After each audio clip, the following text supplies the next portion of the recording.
Damn these Biloxi blues, it happens every night. every old night. And I ain't never met a riverboat dealer that could ever be a friend of mine. I have not. Summer heat never treats me kind. It leaves trouble on my mind. So I'm bidding farewell, putting in my notice. And I'll see you at another time. This highway does not know my name, no. And I don't care. Nope. No, I don't. care. Not at all. Headed my way. For another place, and I got 3 good tires and a spare. Right to the hook right here. Just a white line. Gypsy getting out of Mississippi with Just enough gas to get there. low budgets live, not so live, from the Low Budget Live Bar and Grill here in beautiful southern Middle Tennessee. And this is really the corner of the bar and grill these days. We're down in the corner. And we need a jukebox down here. I think that would be absolutely, I hate when people say epic, but it would be epic. You got a jukebox down here chasing that neon rainbow in the corner of the bar and grill. Come on with it. I might have to look into that. Do they even make jukebox? I know you got touch tunes when you go to the bar, but I'm talking about an old fashioned dadgum jukebox. Have some, Alan Jackson in that thing or something. George Jones down here in the corner. Come on. Some Travis Tritt. Oh, hope all you low-lifers doing well out there. This is the podcast for Tuesday, September the 5th. And I hope you had a good Labor Day. That's why you didn't have a Monday podcast. I hope you weren't having to work and that you weren't looking for something to listen to if you were working on Labor Day. It's a damn shame if you had to work on Labor Day, but I welcome each and every one of you low-lifers. And if you're new to the show and you're wondering what a low-lifer is, well, that's what the listeners of this program refer to themselves as. And you're now one, just guilt by association, man. Guilt by association. So welcome. Hope you all had a great Labor Day weekend. I'm actually recording this before the weekend because I got a lot of things cooking and going on. And most importantly, we have a guest today that's going to join us on this fine Tuesday podcast. And this was the day he could record, and he's going to be in the bar and grill with us here very shortly. And I'm always excited to have a guest in the bar and grill. Fall is coming. I know y'all know that. It's starting to feel like that around here at the house. We've clicked into another month. I know I say that a ton on here, but I feel like I keep up with it more now that I do the podcast. And it's like week after week after week. I just watch it go click, click, click, click so fast by. But into September, and here come all that hunt on them hunting seasons. I had a buck make a scrape. I've got a really nice deer hanging around the house, and was eating dinner, triple threat night the other night, and he made a scrape in the yard while he was behind like 8 does. And this was before the calendar clicked over, so it was still August. And I'm like, this guy has lost his mind. But it was a little cooler that night. They start filling their oats, man. You can feel fall creeping in. The seasons are going to change. It happens every year. But I feel like September is always that month that you start really feeling it. Summer's still clinging in the afternoons, but in the morning, fall creeping in. So it's definitely time. It's football time in Tennessee. Glad we get to say that. And as you're listening to this, obviously I don't know if the Big Orange were able to win on Saturday because I'm recording this before, but I'm going to say go Big Orange regardless. And if you're watching this and they got beat, still go Big Orange. I surely hope that's not the case, but always good to have college football back. Football in general, but it's that time of year, man. So hope you all, like I said, hope you had a great Labor Day weekend. Let's jump into some sponsors here, and then we're going to get right into things. StarTron kicking ethanol in the teeth in your weed eater, in your chainsaw, but in that outboard engine, ethanol will wreck the works. This time of year, you start being a little bit more focused on those furry critters out there in the woods, and you might park the bass boat for a couple weeks at a time without cranking that engine. Put you some StarTron in the tank, kick ethanol in the teeth. Don't let that thing sit there in storage and get all messed up. So the next time you go and you hit that key, ethanol ruins your trip. StarTron, kicking ethanol in the teeth. ProGuideBatteries.com where you can find all your battery needs. LBL 10 lets them know you're a low lifer, and it saves you cash on, in my opinion, some of the best lithium batteries on the market by one of the most reputable battery companies in the industry. When OEMs have trusted a company for as many years as they have trusted Pro Guide batteries, that's a name you can trust in the battery industry. There's a lot of fly-by-night folks bringing in imported batteries that aren't in the battery game. Pro Guide, they're not only in the lithium game, they've been in the AGM game, they've been in the lead acid game over the years. These guys have been around, and they are proud to put their name on these new lithium batteries, and they're fantastic. ProGuideBatteries.com, baitworks.com, bait-wrx.com, bait-works.com, Dunkin-10, Dunkin, Dash 10 is going to save you cash there and let them know that you're a low lifer. We're just coming off of their back to school sale, but they're going to have more sales to come, I'll assure you. Always good deals to be found. Fastest shipping in the game, and that's the one and only place that you can find the LOB Power Finesse Jig designed by yours truly with the LBL podcast logo on the package. The Trocar custom 3/0 hook, finer than frog hair custom skirt, 7 amazing colors. It is time. I caught some fish on that this week, as a matter of fact. Fish are starting to get in that fall transition mode. You can pick them off up shallow. You don't even have to have forward-facing sonar. Who knew? Go check it out. Bait-works.com. Get you some LOB jigs. I see y'all out there doing that, and it's much appreciated. Last but certainly not least, hang the imaginary banner. I hit the wrong dang button. See, I'm all out of sorts in this new setup. Hang on. Oh, there it is. Express Boats, the Bassmaster Classic winning, all welded, high performance aluminum bass boat, 96-inch beam, 21 feet of fury in that X21 with a 250 Yamaha show on that bad boy. One of the best hole shots in the game, if not the best. Absolutely flies out of the hole. Crazy amount of tackle storage. Sea deck bow to stern. Can't say enough good things about the boat. The X19 is another great option. They have an amazing bay boat lineup. You name it, Express has you covered. Go check them out, expressboats.com. I promise you can find something in your budget. You can find something really that suits your whatever you're after, man. They got crappie rigs, dedicated to that. Like I said, the bay boats, a lot of different things, man. Being at their dealer meeting a few weeks ago just opens my mind up to all the possibilities that Express has, and they keep being innovative and pushing further and further as they grow their line. But Express Boats, building excitement since 1966. All right. I'm going to touch on a couple things, and then we're going to bring in our guest. So I want to say huge congrats to Patrick Walters, unbelievable St. Lawrence event, walloped them old brown smallies, and he did it with the smallie stash.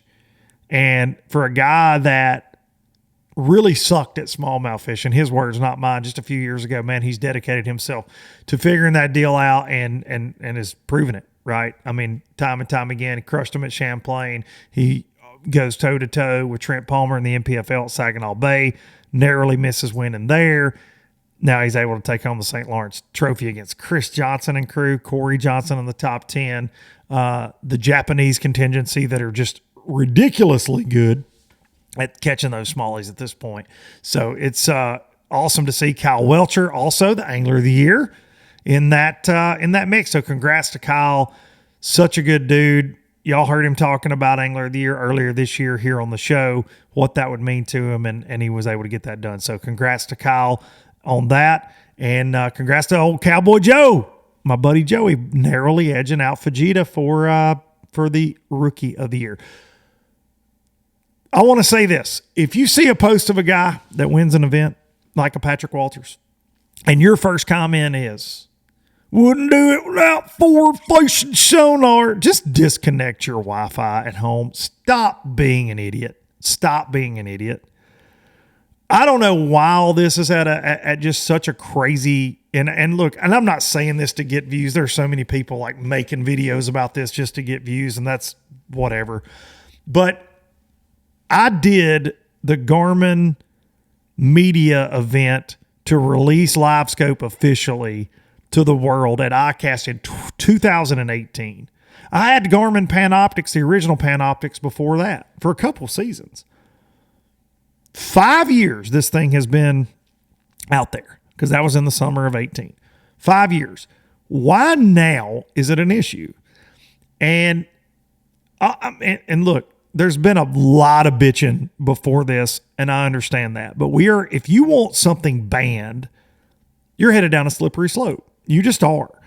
And I see a lot of Humminbird guys leading the charge. Not all, but some are the most vocal are Humminbird guys. And their live compared to Garmin and Lowrance is not up to snuff. It's not. No shade. It's just not. They're not focused on it. Garmin and Lowrance don't have anything that compares to their 360. It's badass. Their Lake Master mapping is badass. But when we go to banning something because you think someone has an advantage, look, they've all got access to live at the pro level. Hell, all of us do. And I see the complaints that it's expensive. And I understand that. I do. But I think that if you're a guy that has a bass boat, you're already spending a lot of money. And I think that it just comes down to what you enjoy. But you shouldn't knock others if that's what they're into. And I'm a Garmin guy. Obviously, I've been with Garmin for many years. I'm a shallow water rat. Like, I like beating the prop off of a trolling motor. You can look at my boats at the end of the year. I mean, I enjoy that. I also love to live scope. I love to fish for suspended fish because it's so intriguing to me, because it's an area we've never got to experience before. And I feel like even though I've had live scope for so long, I learn something every single time I go out and focus on that. And I won't claim to be great at it. But and that goes to, I know a lot about it, but not enough to go beat the brakes off of a Patrick Walters. And so I think to see the comments that, oh, these guys just catch them because they got the sonar, like, that's so ignorant. That's so beyond ignorant, because you don't know what you're talking about, first of all, with that kind of mentality, or take the electronics away from these pros and we'll see what, dude, they're great. These are great fishermen. And the thing about forward facing is, to me, is it's a commitment. The guys that are completely committed to that are no different than the guys of old when side imaging came out and they just committed to going and graphing all day. When I was fishing the FLW tour, you get your brake speed off by a dude that would just go idle for 3 days. And I'd run up here and fish some boat docks and then go, I'm going to go look out deep. I want to go look out shallow. And I think that's what you're running into now. The guys that are getting beat, they got it on their dang boat. They know what the fish look like, where they should be looking, but they're still, and Wesley Strader kind of alluded to it last week a little bit as well, and we're talking about it on here, they don't commit. And what you're seeing from a lot of these guys that are just fantastic with it is they've spent their time just dialing it in and only dialing it in. And whether that's shallow or deep, mid-range, whatever, these guys have got it dialed. But if you watch, and I understand I said a couple weeks ago on here, hey, comment, what do you like? And a lot of people are like, it's like watching paint dry. I'll say this, and I've been thinking about this a lot. And I forget the year, but going back, smallmouth tournaments are always boring for a lot of reasons, for a lot of people. I think they're not relatable, for most of the country. Those big water smallmouth tournaments are just not relatable. Either people are never going to get to go do that for one reason or another. They don't have smallmouth where they live at all. Or combination of both. And most of the time, guys have been staring at a screen over the years. You go back to, it was sometime in the 2000s, but Kotaro Kiriyama blew my mind when he was catching suspended smallmouth out of Buffalo on a drop shot. Blew my freaking mind, man, over like 100 feet of water. So even going back then, that was going on. Same guy almost won an elite, much like Joey Fuentes did with forward facing this year, drop shotting standing timber with 2D. Just about won it in that same time frame. So to say these type things are only getting figured out now, that's just not true. But smallmouth tournaments have either been a combination. If they're not sight fishing, for the most part, you're aimlessly drifting around. back in the day, or they're staring at their 2D trying to drop on one. That's just most of the time how it's been. There's not a lot of casting that goes on. It's really specific stuff, a lot of suspended fish for the most part. But I think those things have always made smallmouth tournaments, quote, boring. They're never boring to me because there's a lot of strategy involved. There's big water involved. There's an element of danger. And if anything, what forward facing has done has exponentially kicked the catch rate up. Like I watched that final day on FS1 there from St. Lawrence River, and dude, this just like puppet masters. If you don't like watching 5-pound smallmouth get caught, then I can't help you. I understand if the guys aren't being engaging, it can be boring. It can be boring. I do understand that. God knows I do live coverage. I have a job doing live coverage. I watch hours of guys fish. But if we're just going to be honest with each other, watching fishing can be boring. I get like this at the desk sometimes for MPFL if a guy's just going down a damn riprap bank for hours and ain't had a bite. So the same thing if a guy's swimming a jig or flipping a mat. Now, we all want, I wish it was like all the time a guy walking a spook or throwing a frog or whatever, or throwing a buzzbait, and where it's all top water bites and boat flipping 7-pounders, but that's not reality. And I think that you just have to put things in perspective. But this week with things, my buddy Gerald Swindle throws out the poll to the fans, and I think trying to disguise this as all the fans are upset is a bad take. It's a bad take, and that is how they're trying to get the organization's attention, the folks that want it changed. I don't think it's 100% of the fans. I don't even think it's 50% of the fans. I don't. I think the minority in situations, especially on social media, are always the loudest. I do believe that. And I think if you look at a comment, we tend to focus on the negative.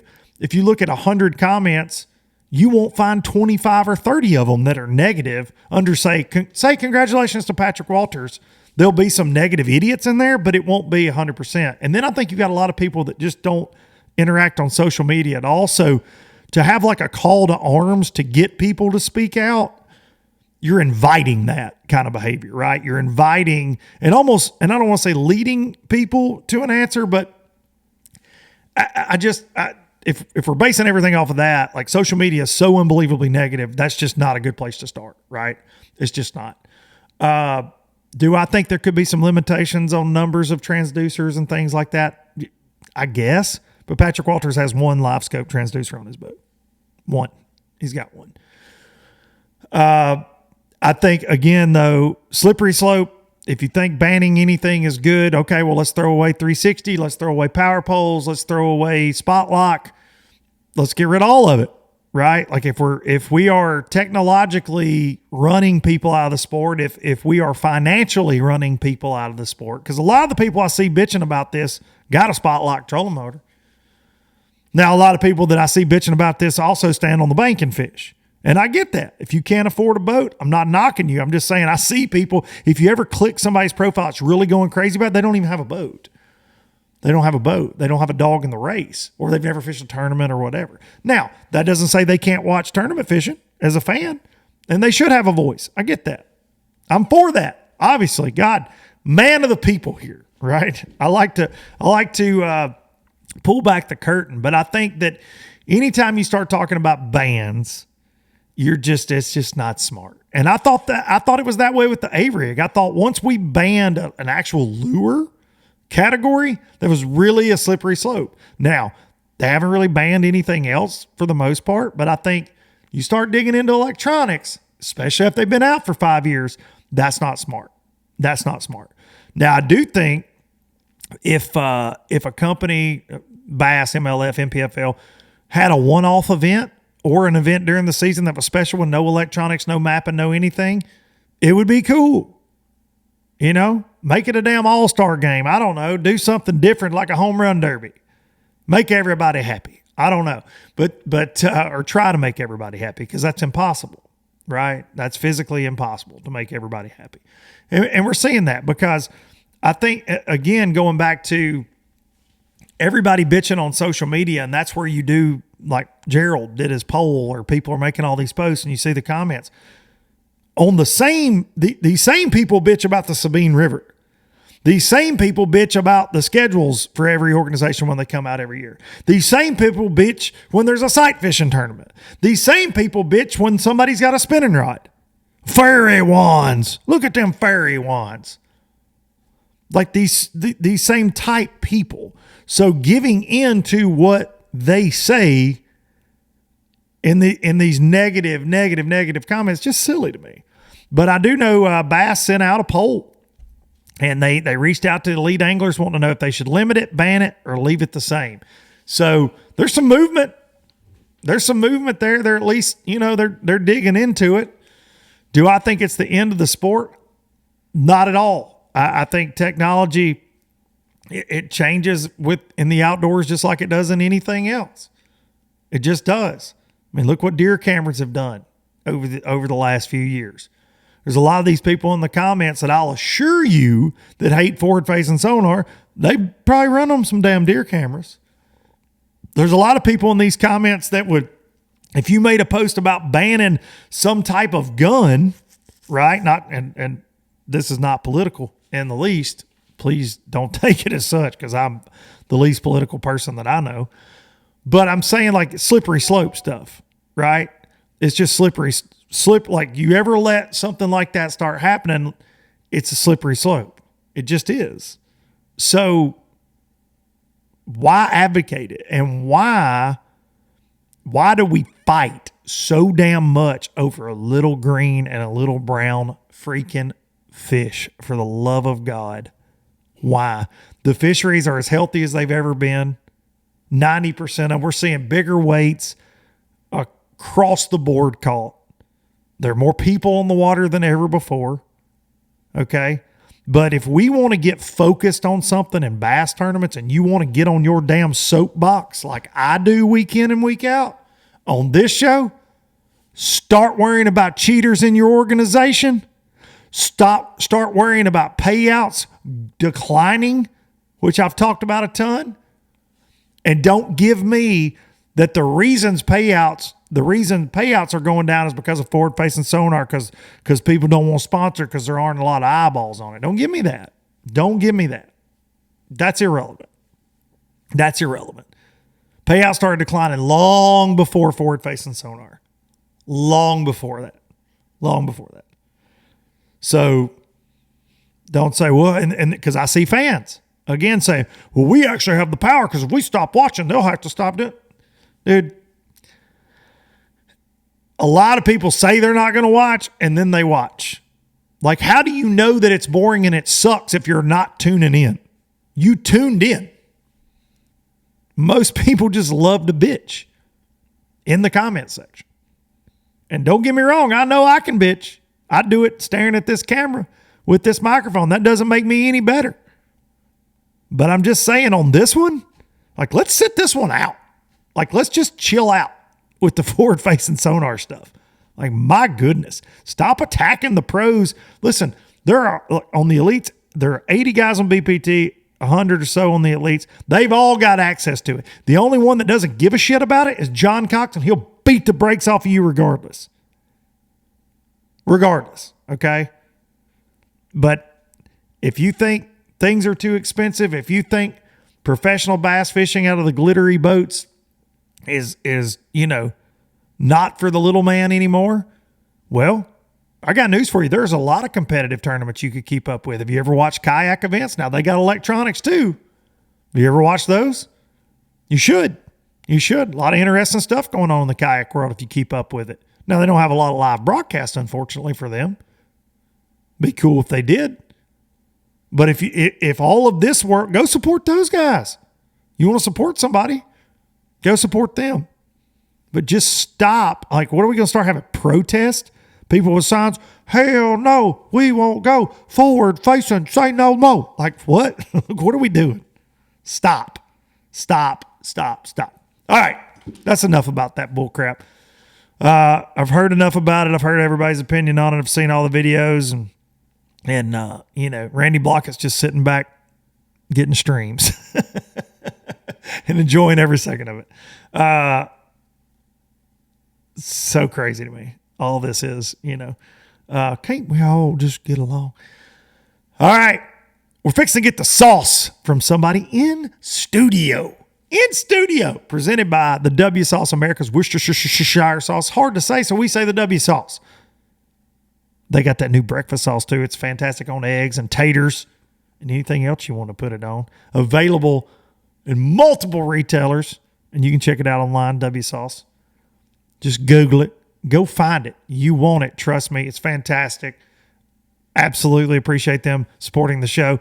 And we're going to get the sauce from this guy right now. He's somebody that is a really dear friend of mine. He has been fighting for his career on the Elite Series the last couple seasons and really made a great comeback late this year. I promised you guys was going to get him in studio, get him back in the bar and grill. I started this podcast right when he had one of his most his epic win, the Forest Wood Cup back in 2017. And this is always like a little reunion to get him back in here. A lot has changed in 6 years for all of us. A lot has changed definitely in this man's life. He's now the father of two, and he's a Bassmaster Elite Series pro, just coming off a second place there at Champlain.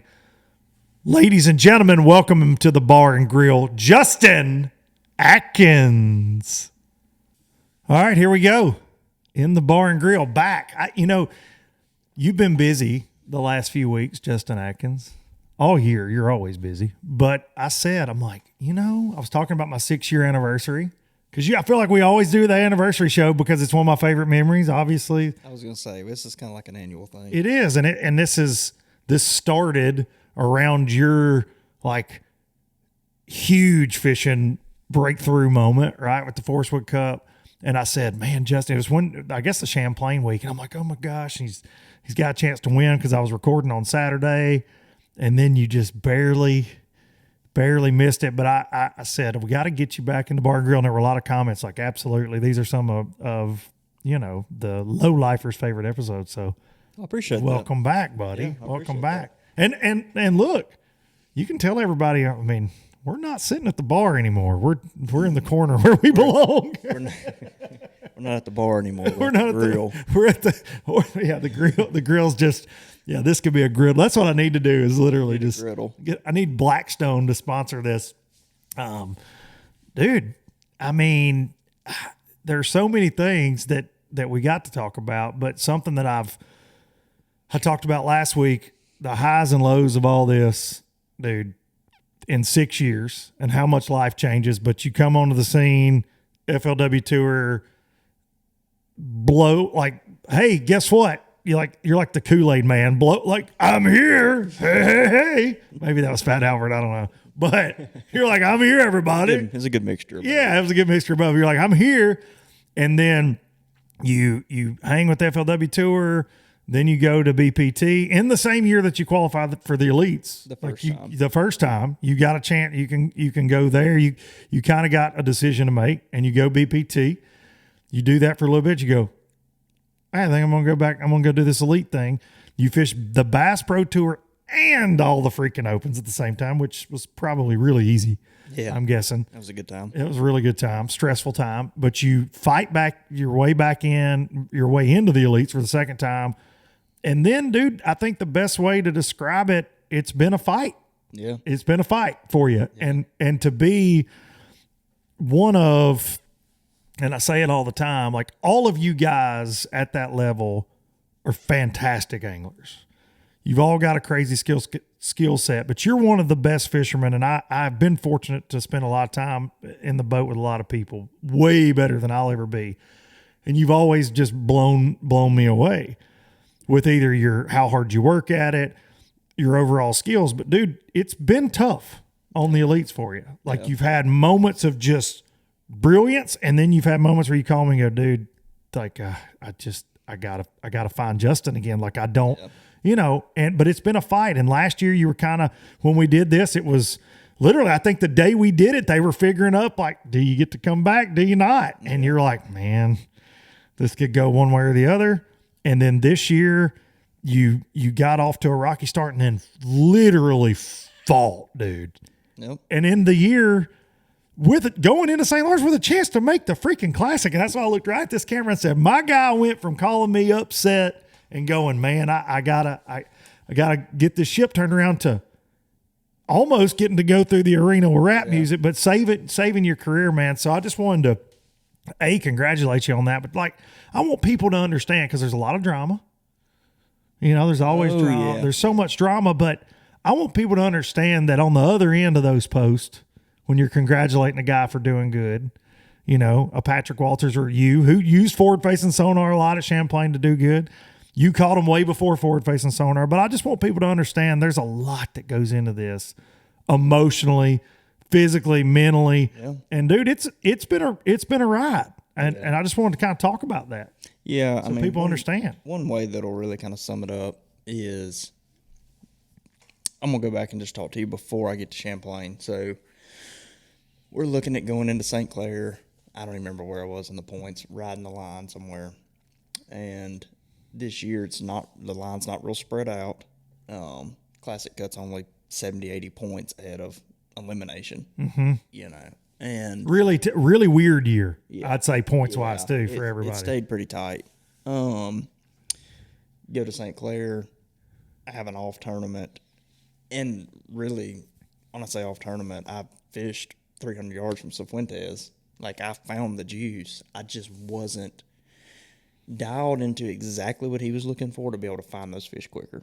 Like, he was fishing something specific, so he would pull up right here, and then he would crank up and he would idle 200 yards out across this flat and fish, and then he would idle 500 yards, and they're out here somewhere, you know, so I'm milling around. And he had just this little detail you didn't have. Something. Yeah, just something different. You both are Berkeley guys, so you got the worm, you got the bait you need, you got the graph, you got everything, but there's just a little nuance. He knew something that I didn't know, and that's fine. I mean, and I've never even. But that's the difference, right? That's the difference. I've never asked or brought that up to him, but I could just tell by the way he was moving. I was like, he knows. You can tell there's a dial difference sometimes, yeah.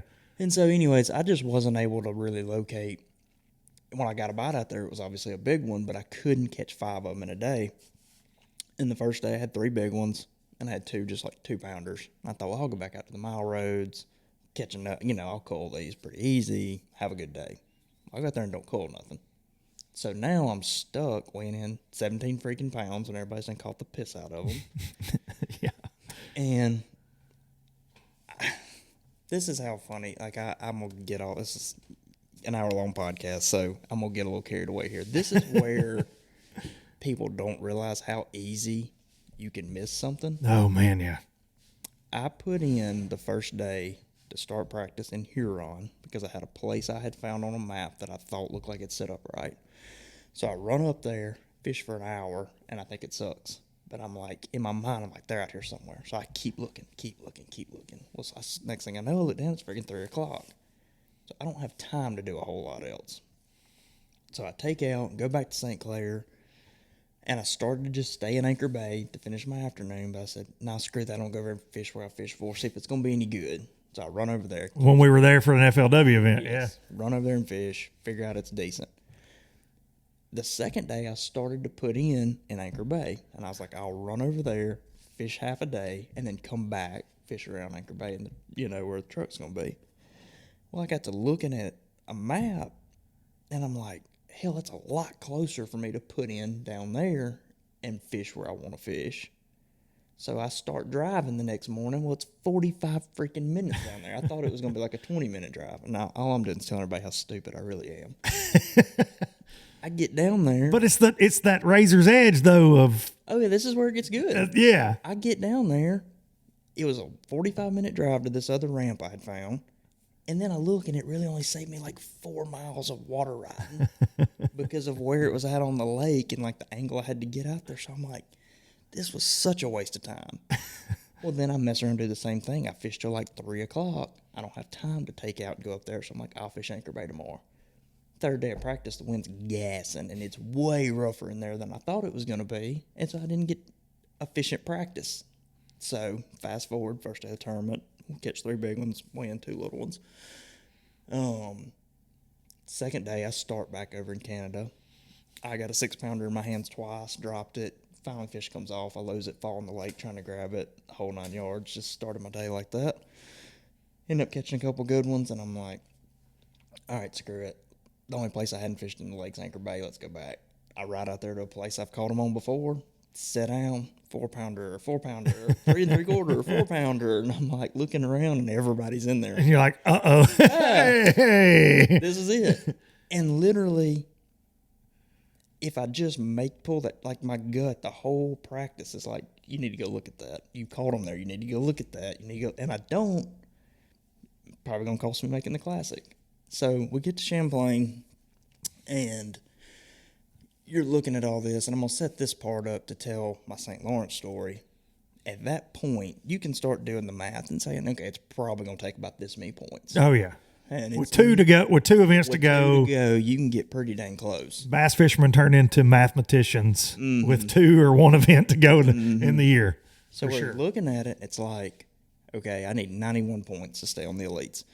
And I say that the reason is just the way, and this is for a whole nother freaking podcast. We've already beat this in the dirt, but the way that their point system's going to work out with amount of boats they fish certain years and all that crap, it's so dicked up. I cannot be below that 70 mark. Right. Like I just. But there are guys that either didn't fish in all the tournaments and different things that that's are right. going to get to hang in there kind of deal. That's Not like you said, another podcast, another day. That's right. So anyways, like I just, with the way my averages worked out, I just can't be in that pool. I got to stay out of it. So I'm like, if I can finish 90, if I can get 91 points in the next 2, like I'm golden. So we go to Champlain. I get on the deal pretty good and figure out like I'm probably going to catch them. And you did. Yeah. And you did. First place I started on to start the tournament, I catch like a 5-something and a 480 on my At first Champlain. 2 rows. And a 5's just amazing there. My marshal was like, you're going to catch 25 today. And we're blasting off. And I was like, yeah, I hope so. You know, he's just pumping me up. He's a super cool dude. I enjoyed spending the day with him. But like, first 2 throws is like 5, 4, 8. You're like, you're right. And he goes, are you just going to catch all 25 of it right here? And it's like, I hope so. Because they're freaking down there. You know? That's awesome, dude. But anyways, so I get 103 points out of that tournament. Well, tournament's over, and I'm like, hell yeah, screw it. We're going to St. Lawrence. Make or break. If it's 12 footers, I'm going out there, going down Edmund Fitzgerald, you know, whatever. Don't care. Oh, dude, I get to looking at it, and I'm like, crap, I got to freaking catch him again. Yeah. I'm only above that line, like where I think that line's going to end up being. If I don't catch one, I'm going to fall out.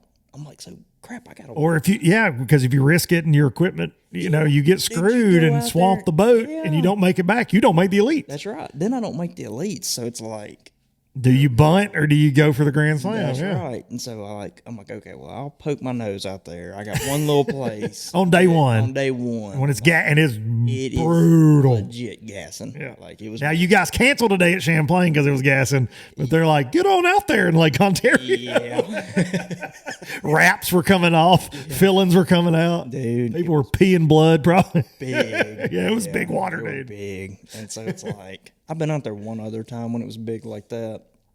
But the way the wind was blowing, I could kind of ease out there and then trough my way to where I wanted to go. But like where I was going this day, like I just had to eat them for like a mile, and then I could kind of trough it across. But anyways, I go out there, miss 1 or 2, just don't connect with the bites. I had a little deal in the river I thought would really save me, and it kind of just fizzled out. The best part of the story is I had like 16 pounds when I come to weigh in. And I always come back just a minute early. Like my biggest fear in life is being late because I'm stupid. And I'm running back. And I'm like, all right, bro, you got 7 minutes and 16 pounds. We're going to make a cast. Like, if we late, we just late. I pull up, throw on a buoy, catch 4-pounder. I'm like, shit. Here we go. Cool. And I'm like, there's another buoy. I troll over it. Lock up on another one. It's another 4-pounder. No way. And it wraps up on the buoy and breaks me off. But that's so like right there. I'm like, well, you know, that's probably going to cost me. Next day, we managed to get out in the lake.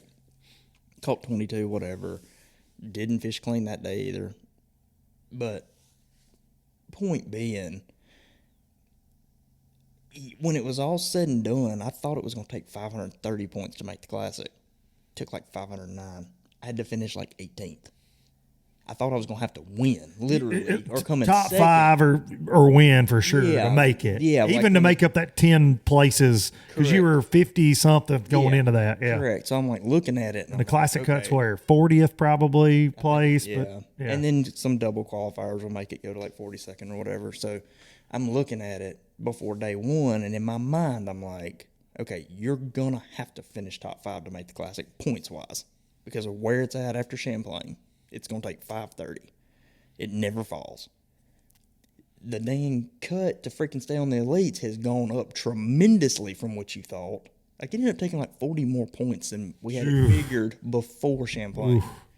Like, if I had finished 50th at Champlain instead of second, I would have really been tripping balls going into St. Lawrence. But it ended up, the points for the cut to stay above 70 went up, and the Classic just plummeted and went to like 509 points. And when it was all said and done, I'm like, you had a good opportunity right there to make it. And you start replaying every decision all year. Right. Like, well, if I go 10 more places here or Yeah, that's right. So it's like land this fish versus that. Oh yeah. I mean, I had the fish on at St. Clair and St. Lawrence to make the cut easy. And I'm like, you make those 2 cuts, you probably make the Classic. But whatever, man. It's like live to fight another day, though. That's the name of the game right now. I know, and that's the deal. It's like you look at it, and it's easy to sit back and say, well, if I had just done this, I should have just went with Welcher the first day and sent it out in the lake. And honestly, if I'd been in a better position, I'd have went with him just to make sure he made it back. But I'm like, bro, if we both go over and break down, you just don't win Angler of the Year. I'm slinging boxes from a brown truck next year. Yeah. Like, it's a big difference. I got to stay in this river today. Yeah. But anyways, man, you just got, it's easy to be like, oh, you should have went, whatever, should have done this, should have done that. But man, when I got kids to feed, That's what I was going to say is just think about things a little bit differently. Like, I want to ride, like, the whole reason I came back to fishing bass is I want to fish a Classic. It wakes me up in the middle of the night that I have now fished 3 years and ain't made it yet. It bothers me. That being said, I still got a job. So. Oh, absolutely. And blessed beyond, you can't even describe. Yeah. Now you're a dad of this young family, got a beautiful family, awesome kids, supportive wife. You guys, some of my favorite people on planet Earth. And it's awesome watching your kids grow up. But when we talk about, and I turned 40 this year, so I guess you reminisce a lot. But just in the last 6 years, our lives have changed so much, right? But I think about you, I think about the fishing industry as a whole and everything that we've really seen change. But just you personally, like when you and Tessa weren't even married yet when you kind of bust onto the scene. Yeah. And then now you fast forward and now that responsibility. Yeah. And people will look at you and go, well, I really don't think about that. I just go do my, it's always there. Yeah. If you're not, you might not be the dad that you need to be if you're not scared, right? If you're not, some part of you is scared that you can take care, whether you're slinging boxes in a brown truck or digging ditches or trying to bass fish or whatever. Any UPS people, there's nothing wrong with that I'm job. saying no matter what your job is, if you don't a little bit fear in the back of your mind, like, hey, I got to be able to take care of my kids and hustle. Yeah. And if that thought doesn't enter your mind all the time, then you're probably not looking at it right. Like but you were, though I say that, and I've said this to you multiple times when we've had talks, it's like, you were one of the most fearless dudes I'd ever met. When you walked under that, I was like, this little, what is happening? Yeah. And I immediately like gravitated towards that. I was like, I like this piss and vinegar. This is fun. And you and I got to be friends. And then whenever bass, you had some rough ones, and I can remember being on the phone with you and being like, almost like he's lost his swagger in himself, because it was almost like you were second guessing things because you did have to worry about, oh boy, like I got to worry about requalifying. And I think that it was so good this year to see this turn and to go, all right, the year ended up being okay. Yeah, you weren't in the classic. That's where we want to be. Like that's every tournament fisherman's childhood dream, be in the classic. But to know that you weren't like Bubble Boy, right, on requalifying, and that you got footing and you got that confidence, like watching you on live at Champlain, not to just be a sappy friend, but I was like, yeah, there's my boy. Like I could just see, because I fished with you, like you were feeling it, and I'm like, this is the dude right here. And I told Marissa, I'm like, this is dangerous for a lot of people if we keep this up, because just I don't know, dude. Like you're meant to do this, and I also think it's good that like you make the joke about, you know, find another job, but I also think it's good that you didn't like fill out applications. Like you're going to kind of let things fall where they would, you know, and you and I never had that conversation. Like, all right, well, what happens? Because I don't want to have that conversation with you, right? Like I don't, because I don't want to think that that's even a possibility, that you're not Justin Atkins Elite Series Pro. Yeah, no, it's and I shouldn't let it. I should be 27-year-old Justin more than 33. It would help my performance a little bit, probably, but it also could cost me dearly. I was gonna say, 27-year-old Justin, I lived in a rent house. It cost me $600 a month. I had a Duramax that was a 2005 model, and when I got to the first tour event I fished, I had a screwdriver holding the window up. I paid for the truck when I bought it not new, but when I bought the truck from a friend of mine, like I paid for it, so I'd never made a truck. I didn't have any truck payments. Dang sure didn't have a house payment, mortgage, Yeah, I mean, I didn't have nothing. I have no kids. My wife was a teacher. She made plenty of money to pay for what little we had. Screw it. If I wanted to run out there in 6-footers, I didn't. You were going. You were going. Yeah, that's right. You know, and now, I mean, you're just paying for insurance and vehicles and house and everybody knows that and story. Everybody does. And life's more expensive now than it's ever been. I mean, I talked about that in the beginning when I was kind of talking about the forward facing stuff a little bit and giving my 2 cents, is because people are like, not to jump on that, and we'll talk about that a little bit here in a little bit in a few minutes, but people saying, well, they're trying to price people out of basketball. Well, dude, you're trying to get priced out of life right now. Yeah. Go to the grocery store. Look what your groceries are costing. Gas. Crazy. Like the mortgage rate. Like if you're trying to buy a house, it's the highest it's ever been. I mean, the world's trying to price you out right now. Not the bass fishing industry. It's certainly more expensive than it's ever been. Don't get me wrong, but yeah, all that factors in, man. It's got to. And just to say this, it's like that's not to offer some kind of crutch for my performance. Like I should always do better. Like you lose a bite here, lose a bite there, things look a lot worse. Like there's things I can do personally better on, but it's also easier when you don't feel like you're always kind of behind the 8 ball. And since I've been at the elites, I've always kind of felt like that, because I'm trying to outrun this line that could cost me my job. And I feel like now, so after this year, there'll be dudes that'll have some drops. There'll be rookies that'll turn into 2 years and stuff like that. And my name's slowly getting away from you. Kind of get a grip on it a little bit more, because their process is, I don't want to say it's weird, but through the split, the BPT split, there were a lot of guys that stayed, and there were guys that got caught up in that shuffle that are kind of, if they haven't caught them, they're finally kind of getting out of the mix. And then you had the COVID year, and you've had it's crazy. But how many guys? Because they haven't published a list or anything, and I don't think they did last year really either, just out of respect for everybody. Yeah. But how many guys are going to go, do you think, from the elites? Like, I mean, is it 10? Is it 20? Is it 5? No, I think it's going to be about 10. About 10 guys. Mm-hmm. And that sucks, man. I mean, it's brutal. I've talked to a couple this week. Me and Welcher talked about that last night. Like, this crap is so brutal, dude, because it costs a bunch of money. It's a lifelong dream.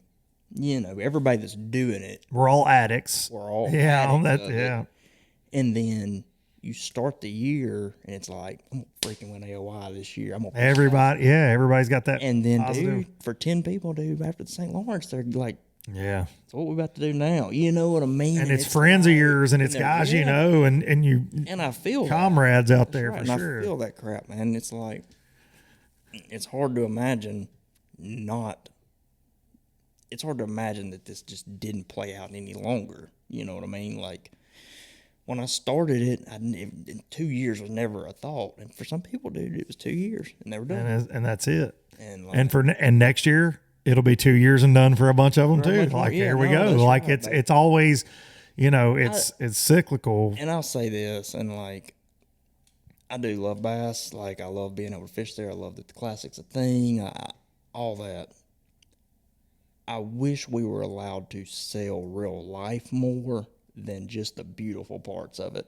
Big bass, big stage, big dreams. You know what I'm saying? Yes. Dude, that's what I try to do on this show. And I think that's what's made it resonate with some people is I do try to go, again, I don't want to be negative. I don't want to tell you that your dream's crazy, but I also want to tell you, hey, week in and week out, here's the reality of what's going on. And dude, I was fortunate when I tried it with FLW. Dude, I wasn't out there risking my mortgage. Yeah. I wasn't. I had a good gig. I had my entry fees paid. I had other sponsors. Dude, I was fine. Like when people were like, well, you quit because you just suck at bass fishing. I was like, well, yeah, I never did what I wanted to do, but guess what? Like also didn't lose my house. Like I was playing with house money to a certain extent for a while. Now, don't get me wrong. I lost my fair share as well because it's expensive, but I've lived it enough to know and see the guys that want it way more. Like that's what I talked about this in the intro as well. Like, dude, with all the live scope talk and all that, the guys that commit to that are winning so much, like it's been around for years. But I compared it to when I was on tour, dude, I would watch guys. We would be at an April event, Lake Hartwell or wherever. You'd watch guys idle for 3 days in April. And I'd go, well, I'm going to go up here and throw my shaking head. I'm going to go over here and skip these docks. I might go look on this point with my grab. But, dude, I would watch guys younger than me mostly that had a different work ethic. They'd put the boat in at daylight and they'd take out at dark and they'd never make a cast. Yep. Talk to a guy like Brian New.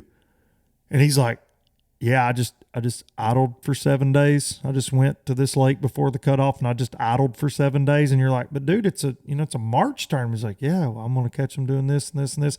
And so the shift really started way before forward facing. Now everybody wants to get upset about that. Now it's the buzzword and that's fine, whatever.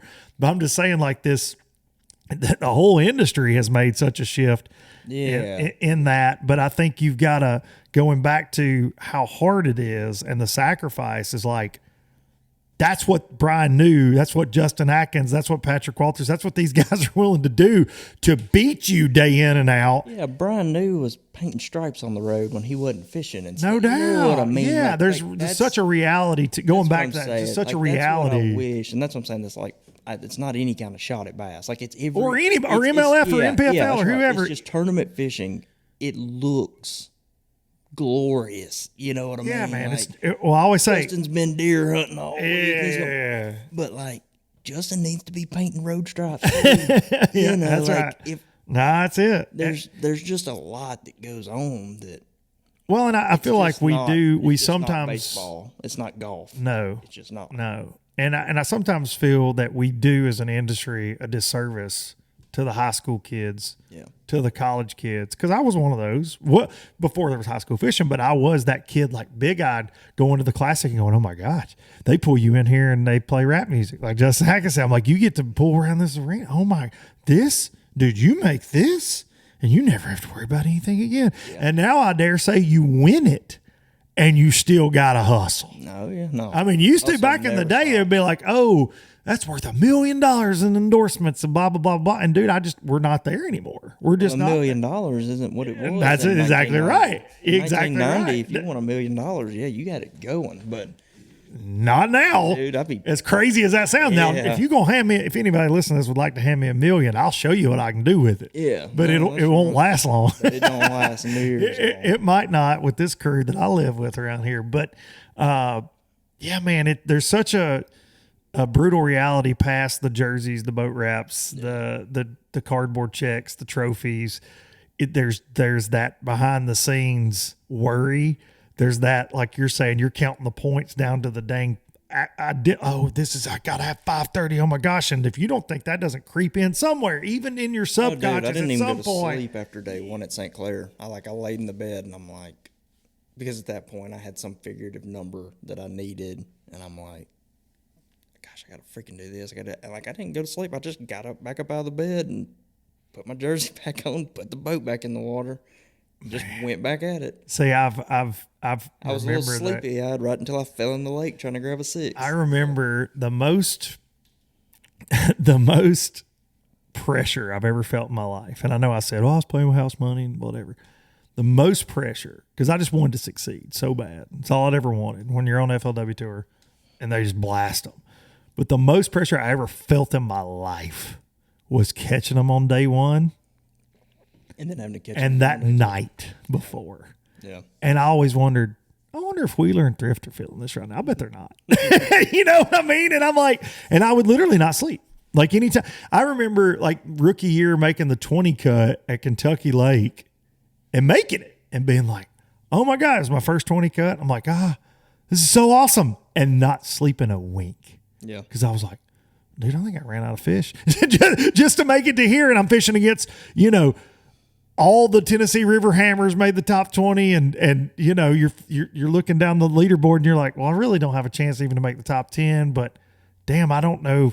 I've been making a long run, but I remember also you're excited and you're proud and this adrenaline thing, right. But it's so nerve wracking. It never ends. It's never good enough, right? Yeah, Greg made a Hackney when he won AOI after the Cayuga tournament when he had won. They did a little interview with him and he was just talking about how it never ends. You could never just go, there's always we did it. Something else. Yeah.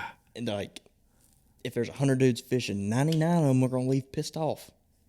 Somebody's mad they come in second. Somebody's mad they're the first one out of the cut. Somebody's mad that they just barely made the cut. Somebody's complaining about somebody doing something. You know what I'm saying? Yeah. It's never, Somebody finished 80th because everybody in the field's got forward-facing sonar. Yeah. And they did too, but apparently they didn't turn theirs on. Everybody but John Cox has it. Let's just say that. Yeah. No, truly, he still uses a stick to see if it's deep enough to get on pad. And he's like, finished third in AOY again. Finished fifth this year. He's like, man. I really hope they never ban forward-facing sonar. Yeah, people will start fishing on the bank again if they do that. And he'll still beat them. It's ridiculous. So, but anyways, it's like, it's just never enough, man, And it's like, I don't know. I got off to a rocky start, was barely above that cut line, was fighting that cut line last year. This year, I got a little better, but I'm still it's always there. And it's like, it never ends. Like, I just want to freaking enjoy it. Like, and I'll be honest. But even a guy like Hackney, does he enjoy it other than weeks where he's just mauling? No, he doesn't. Like and I don't want to say that. No, he enjoys it. Yes, but I don't want promise you, yes. I know him well enough. Yeah, that intensity level never goes away. He doesn't catch him up to what he hard. He's pissed off. You don't want to talk to him. Yeah, he's ready to freaking try it again tomorrow and make it better and but still has that anxiety of, dude, I caught 12 pounds and I needed 16. Hell, I don't know how I'm going to catch 16. Yeah, to be honest. Right. He's Greg freaking Hackney. And he's a legend. He's done it for years. Yeah. And it doesn't really matter. But doesn't go away. In his head, it's like, I'm freaking going to figure something out. Like, this sucks. And it's not like, got 12. Let's cook some hamburgers. We'll try again. Like, that's not it. It never goes away. No, it doesn't. It doesn't. The really veteran guys I know, because I consider you a veteran now, but like the veteran guys have been doing it for way longer than I've been even talking about this deal. No, it never goes away. The ones I know, they're like, they still have that anxiety. They still have that. At that point, if you lose that to where it doesn't matter, it's just time to quit. No, yeah, you better keep that edge. Like it needs to be a big deal. Like, where it does matter to me, it's not going to matter to him near as much, but we both get that same feeling. Yeah. But that's that competitive. And that's why he still competes, though, and he needs to be competing. Yeah. Darian and I talked about this the other day. We were talking about business and how businesses fail. And the way I was raised, and as much the way you were raised and the way he was raised, is you better work and you better stay hungry. No matter if because he's got it going on right now being successful, but he was just asking me, he's like, what do I need to do to ensure this doesn't fail? Was kind of the conversation, and he's like, you're older and you've been in business and you've seen roller coasters and things like that and what you've been a part of. And I said, it'll always be where it is right now as long as you stay hungry. And that's how I feel because, and you know me, I've got a day job. I do all this craziness. I don't necessarily have to do it, but at the same time, like I hope I always have too much going on in life because I feel like if you ever go, well, this is all I need to be doing, because I think about just in my day job alone, you know, getting bought and sold and like all this stuff, like the thing that I thought would always be the same. Mm-hmm. Like this will always be this, you know what? 22-year-old me started here. 32-year-old me, 52-year-old me will still be here because this will always be the same. And it's not. Yeah. Right. And you go, ooh, hang on. No, and I'll throw myself under the bus. I was that way. I mean, I didn't have any bills, didn't have anything going on. I just fished, and then I just didn't do nothing. Like, I'm just deer hunter, or hang out, or whatever. My work ethic slacked a little, and then I run into not catching them as good. And all of a sudden, that allowed a lot of worry and concern and things like that to come into my life that if I had just kept my work ethic up, like when I didn't have nothing, probably wouldn't be in the same situation. Yeah, I get that. So it's like I've had to kind of refine myself, like go from confident to having some concerns to we've kind of got it ironed out. Let's fish confidently again, but we now know what we need to do to not have some of these issues. You know, we've ironed some of this out, and I think that's what I'm paying back taxes, honestly. I like that, paying back tax. I didn't know diddly about bass fishing when I started, like I thought I did. Now I know a lot more. As far as what in that it's is just that the industry or the actual critter we're trying to catch? Both. Okay. Like I just feel like I've learned a lot in 6 years. What's the number one thing you've learned in 6 years? Then I'm just going to cut you off because I'm intrigued by that. The number one thing I've learned in 6 years. Yeah. It goes back. It circles back. Is just to trust your gut. So okay. What I run into was when I didn't know diddly, I just took what they told me. I would just go practice, and I got a few bites doing this or that. I'm like, well, that's just what we're going to do. Yeah. Well, now I get a few bites on that in the last couple of years, and I'm like, this ain't up to par. We're going to start the tournament throwing a crankbait. Ain't caught one on it all week, but they're supposed to be biting a crankbait. And Tyler Vet wins the tournament fishing in the river, Okeechobee. You know what I mean? And I'm like, I just constantly was fighting that because 27-year-old Justin didn't know nothing about Okeechobee. So you just gonna go I'd send have been it? Like, man, that river looks good. Let's practice in here. I put in it every day, and I'm like, it's going to that lake. We're gonna flip that weight, you know. Yeah. And a lot of guys top 10 out of the river. So my point being, I just didn't know anything back then, and so I just took what the fish were telling me, and I did well. Yeah. As I've been to all these places and done more and watched Bass Live and read my Bassmasters magazine, I know a lot about bass fishing. Listen to Low Budget Live podcast. He didn't say that, but he does all the time. He just has it on loop. So I knew too much. You know, I get it, dude. So it's like I circled back on.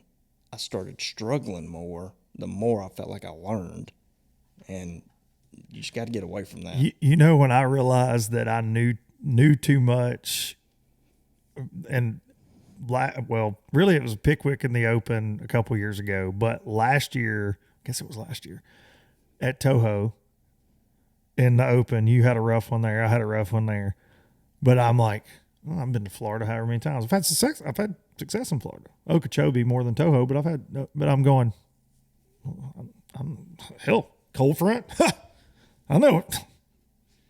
All you 225 other guys out here, I know what to do down here. Okay, I can, and I'm in my mind, I'm going, well, this is a little bit of a warming trend. I know what's fixing to happen down here. I've been burned by this before. And they all caught him in the middle of the lake with a jerk bait on live scope, and I'm going, oh yeah, well I didn't go out there and do that. And again, it's like to the argument about live scope. Yeah, your boy knows how to do it. I know how to catch them on it. I know what they look like, and I didn't go do that because my old school brain also, well, my vast tournament knowledge down here, I know where this is fixing to go down, and I got rolled. Yeah.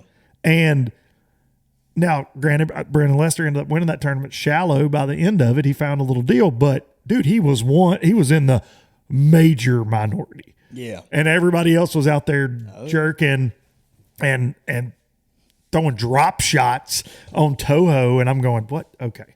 But again, I didn't drive home and go, it should be banned. Like, that wasn't me. I was going, I'm punching myself in the face coming up I-75 going, you moron. Yeah. Like, why did you not think you should go out there? You've had this. I say this all the time, and low-lifers get tired of hearing it, but dude, I had one of the first 5 live scopes that Garmin ever gave anybody. I did the media event at ICAST when they announced it in 2018. I should literally be winning the classic. Yeah. You know what I'm saying? Like, if it's all you got to have is live scope, I had one way before a bunch of people did. And dude, I didn't take advantage. That's my own idiocy. And so when I watch live now, I'm going, oh my gosh.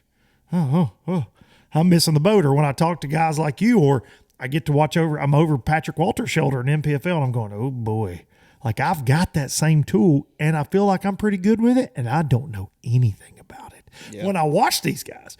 And so, yeah, there's still a lot to be learned. And yes, there's still so many like skills involved with that. But you're right, man. I think the guys that when you first come along, and I think we've talked about this on this show before, you and I specifically, I know I was a better fisherman at 19 than I am now. Like, I know it because, dude, now 19, if I was 19 now with technology changes and everything, I don't know, because I was just such a bread and butter, meat and potatoes. Like, I was so dumb though that I would go, well, it's October and it's cold and I'll just go throw buzzbait all day. And I'd get 6 bites and they'd be good ones. And like, I would take one rod. Yeah. A lot of times go, well, I'm just going to buy a buzzbait. I'm just going to go do this. And I would do it. And dude, I used to keep like journals about it and be like, got 10 bites on buzzbait today. Yeah. And if you looked at like my October notebook, it was like threw buzzbait today. Like, that's just what I did, you know? And it was like, but now I'm like 47 rods, live scoped for 2 hours, then went and threw drop shot, then glide bait, then skip docks. You know, that's right. And that's where I think everybody gets caught up in that. That's what I'm saying. That's where I think I've run into some issues. It's like, I'm pretty decent at everything, and I just get way carried away because I just know all this stuff, and I'm going to do this, and I'm going to do that, and this didn't work, so screw it, we'll just try this tomorrow. And it's like, you got a few bites here, because this is what always circles back. It never fails. Somebody catches them how I got a few bites. Of course. And does well. Yeah. And I'm like, how did they exploit it further? Yeah, it drives you crazy. What was I doing? Like, you had that clue. Just, like Nelly said it this year. He's like, you're always best just fishing what you got. Like, and not trying to expand it. Right. Yeah. Like, because you go hear doc talk, you talk to everybody. Well, this person had a few bites here, this one had a few bites doing that, yada, yada, whatever. That most time don't pan out. It's good to have that knowledge if you got time to practice it. But when it comes down to, they call that boat number and you're leaving, you got the most confidence and the most knowledge about whatever you practice. What you actually found. And so you just better off day in and day out to just go do that and turn, instead of possibly throwing down a 90 that you thought when you left, well, if I go do this, it may pan out and I might make this into a top 20, and you turn into a 90, just go do what you did and make it a 55. Survive it. Yeah. Because, dude, that's 30 and 40 more points. Makes classics. Classics make careers, and that consistency, Angler of the Year. It's literally no different than kind of what I did the first day at St. Lawrence. Like, just go put some fish in the box. Calm down. This. You do that, you know, and that one obviously wasn't a lack of knowing where they were. It was weather and just situation. But, like, I've had a lot of practices where I knew I was not on enough to do real well. And I knew, like, if I caught them the best possible, I'm going to catch them. I might make the cut. And it's hard to go fish like that. It's hard to fish knowing if you catch them as good as your practice showed, You probably still ain't gonna get 10 grand You for it. still ain't gonna get close to them. Yeah. But 55s get you a lot closer to the classic than 95s. For sure. And so, Because you're gonna hit those top 20s too, right? yeah, like that's you're right. gonna, It's gonna come. it's gonna come every year, 5 to 7, 8 times. It's gonna line up. You're gonna have some opportunities where if you capitalize on them, you land them. You're gonna finish in 30th. You're gonna finish in 20th. You're gonna top 10, whatever. So, not forcing the bad ones and making them worse than they gotta be. That's really kind of where I'm at with my whole career. Like that's what I'm trying to learn. Like, screw it. You're not gonna top 10 them all, Justin. It's not gonna happen. And there was a time in your life though that you very much, when you put your boat in, you thought that was just was going to be. Yeah, and I know. I remember. Right. I mean, I lived that, and I watched it happen. I was like, well, he's really got this figured out. Yeah, better than the rest of us. But these, it's just I'm just at a point where that's the part of my game I need to work on. I told Welcher. Welcher made the statement that he's always felt like he was Angler of the Year, Kyle Welcher. Yeah. Name dropper. He's always felt like he was closer to winning AOI than winning a tournament, and I don't feel that way. I feel like I'll win a tournament. I'll win 5 of them before I ever win an AOI because I'm not that consistent.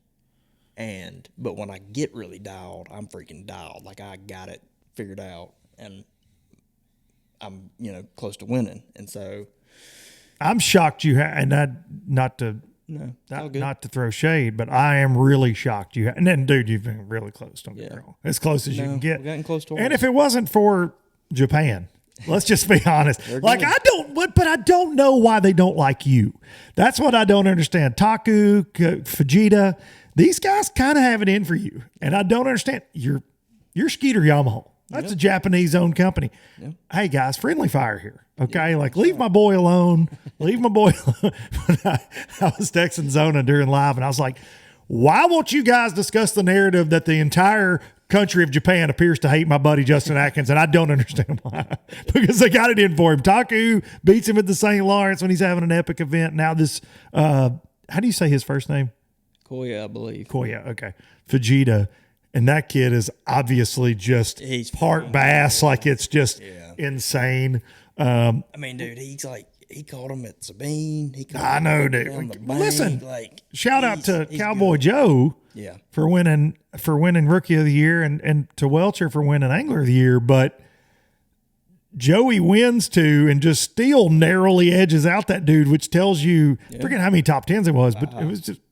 He top 10 5 of the 9. Now think about this, folks at home, if you're listening. I've only top 10 3 in 3 years. He top 10 5 this year. But you got to think, like, back in the day, I feel like if you top 10 5, you win Angler of the Year. Oh, he didn't even win Rookie of the Year with that. Yeah. Think about that. Let that soak in. Yeah. He didn't win. But Joey Fuentes wins Rookie of the Year, wins 2 elites, and he don't win Angler of the Year. That's how much you got to bring it. And Joey was like top 5 points overall. But that's how much you got to bring it to do what Kyle Welcher just did. Yeah. Let alone to finish in the classic cut, how much you got to catch them. Like, I think just your common guy at home that's a super fan of the sport doesn't realize, I think, how freaking hard it is. I told somebody and that you guys are superheroes more times than not. After a couple years, I have learned to get a check on the elites to 50th place, 10 grand. I got to be on them good enough to top 10 a Toyota. Wow. Like when I blast off in the lead to where I end up getting a check, I'm like, yeah, I got it dialed. I'm about to go do this, get a bite. I'm going to run here. I'm going to get a bite and all that. And when I get that feeling and I'm fishing like a Toyota or an Open or something, and top 10 them, I'm doing like well. Like interesting. I get way up there. And those are not easy tournaments to top. Hell no. To even get a check in, let's be honest. Yeah, they're freaking hard as crap because you got all the dudes that are getting farmed to be the next elite. That's right. To be the next best. And they're great on those individual lakes a lot of the time. And then you got locals throwing into them. So, like, that's my point. Like, I'm not throwing shade at the AAA level tournaments. They're freaking hard. They're maybe the hardest to win. But both of those, I get those same feelings, and those are results I see. That you've experienced, Because you got to think about it, man. Like, those dudes that are fishing the elites, next year's going to be even worse. There's 180 of them, and they're going to bring 9 that have caught them. all over the country. through some crazy conditions. They're And good, dude. They're freaking so. this was the stoutest rookie class, though, I feel like, for sure. in years, if not sure. the best one ever. And we kind of said that going in, like you and I talked about a guy like Bryant Smith. You've known him for a while, just like I have. He made noise this year. Good dude.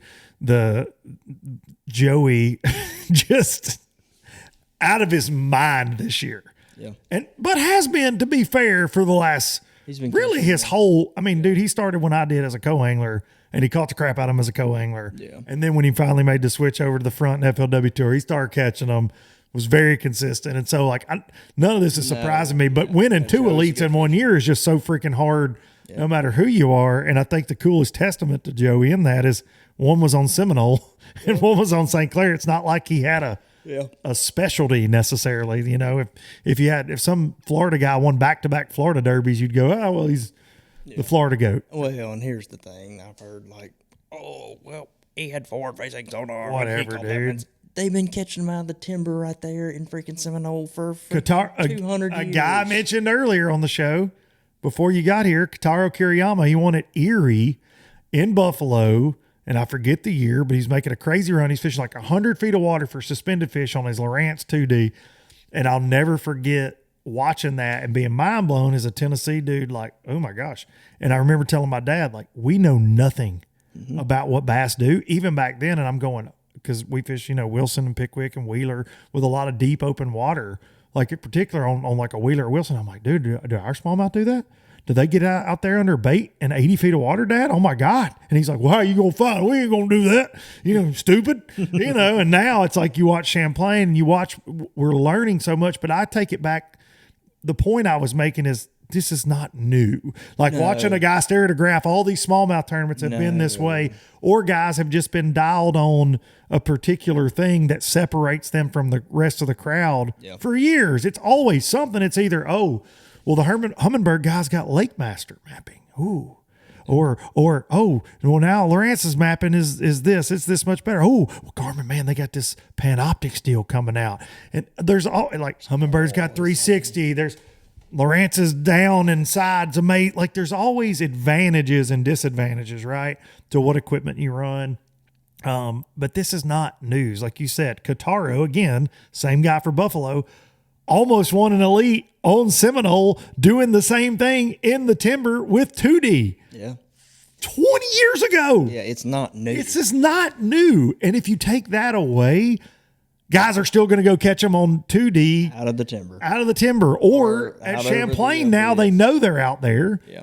And I dare say, like, they're harder to keep up with on 2D and side and all that. But guys will figure something out. We watched Polinick at Champlain with his 360 a few years ago, like, and it would go doop, doop, doop, doop, doop, and it panned around. They're showing it on the camera, and he's like, look at him over there. And this before he had any kind of live, and he'd bomb out there and catch them. Well, if he'd had live, it was the exact same situation. Nobody was like, Brandon Polinick wouldn't catch him without 360. Ban it. Like, that wasn't the conversation. People were like, way to go, Brandon, in the comments. Now Patrick Walters wins St. Lawrence. People were like, can't catch him without forward-facing sonar, pieces of garbage. I hate his guts. And I'm like, actually, if I may interrupt, Patrick smashed before he ever got to the Elite Series. He didn't have live scope. He smashed when he first came onto the scene, and he wasn't this forward-facing sonar guy. But did he recognize a couple years ago, hey, this fits me, and I can make this work to fit my fishing style? And, dude, he'll also beat you going down the bank. He'll also beat like that. It's the same with like a Wheeler when people are like, well, he's just forward-facing. When he went on his big tear in MLF, I'm like, dude, do you not remember what he was doing before we had this? Because I do. It don't matter. It don't matter. I mean, it's work ethic and ability. And it's tool, whatever. It's commitment too, though, right? Because, and I said this earlier, this is what I respect about the guys. It's also mind blowing to me because I'm not this dude, but you got to commit to that. Yeah. You can't go skip docks for 2 days of practice and then decide, well, it's going to be a live scope derby. I'm going to go out here. I'm just forward facing deal. I'm going to go out here. the guys beating you have been out there roaming around for 3 days. Yeah. In my opinion, mate, and dude, you're actually in the event, so you can probably go, no, that, but I feel like that's certainly what happened. I think the misconception everybody has is it's like, okay, you have forward-facing sonar. You just put your boat in. You're like Harry Potter. Rolling around. You just cast a spell on them. There they are. Yeah. And it's like, Yeah.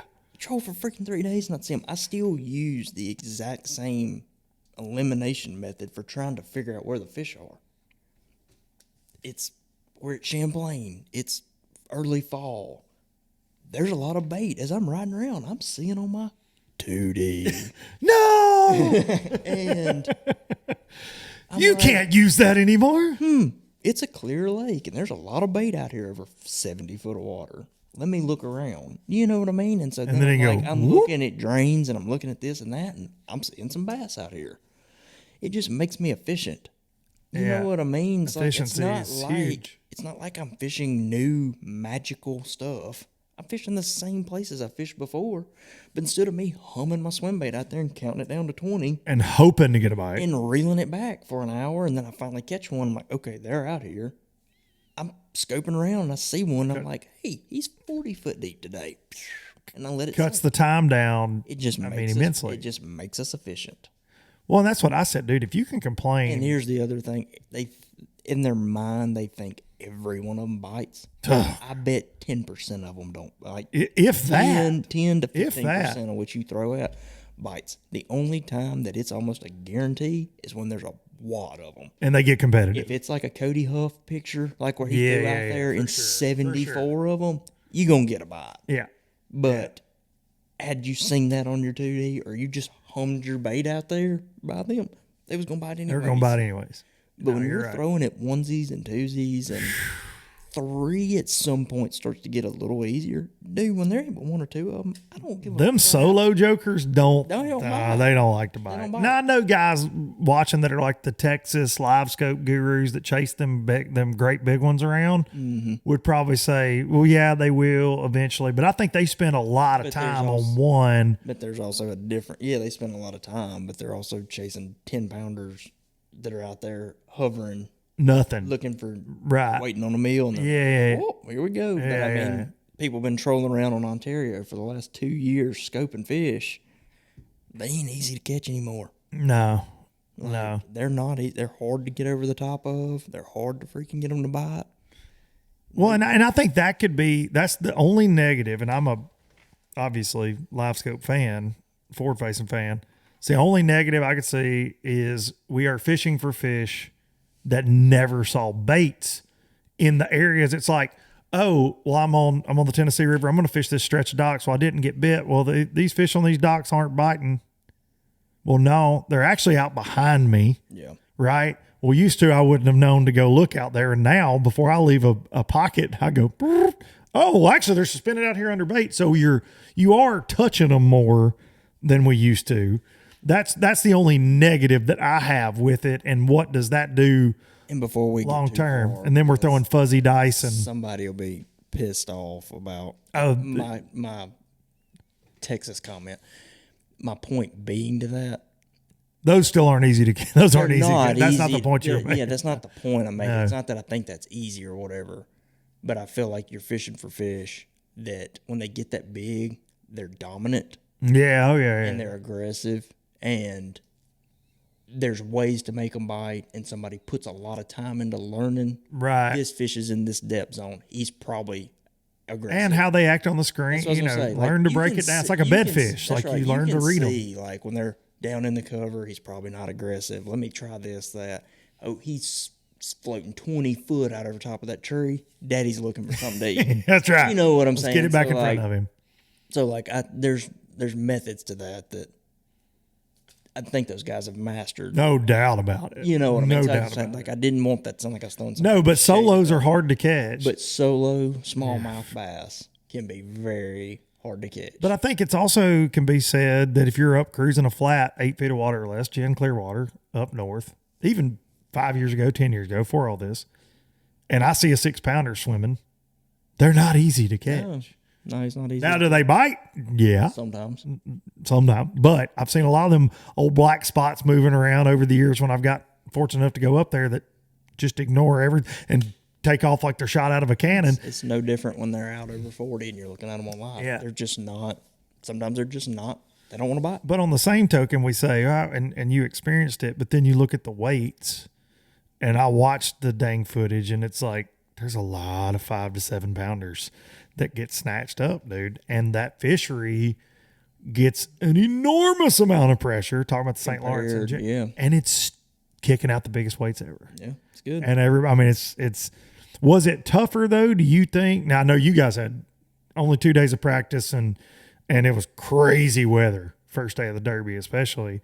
But did you think the overall, like the St. Lawrence River, that it was tougher? I didn't think it was as good this time. But what I kind of learned. Because paper-wise, it looks good, right? Weight-wise, of course. No, I just didn't see as many fish this year. But I've come to learn, I think they were just setting up different.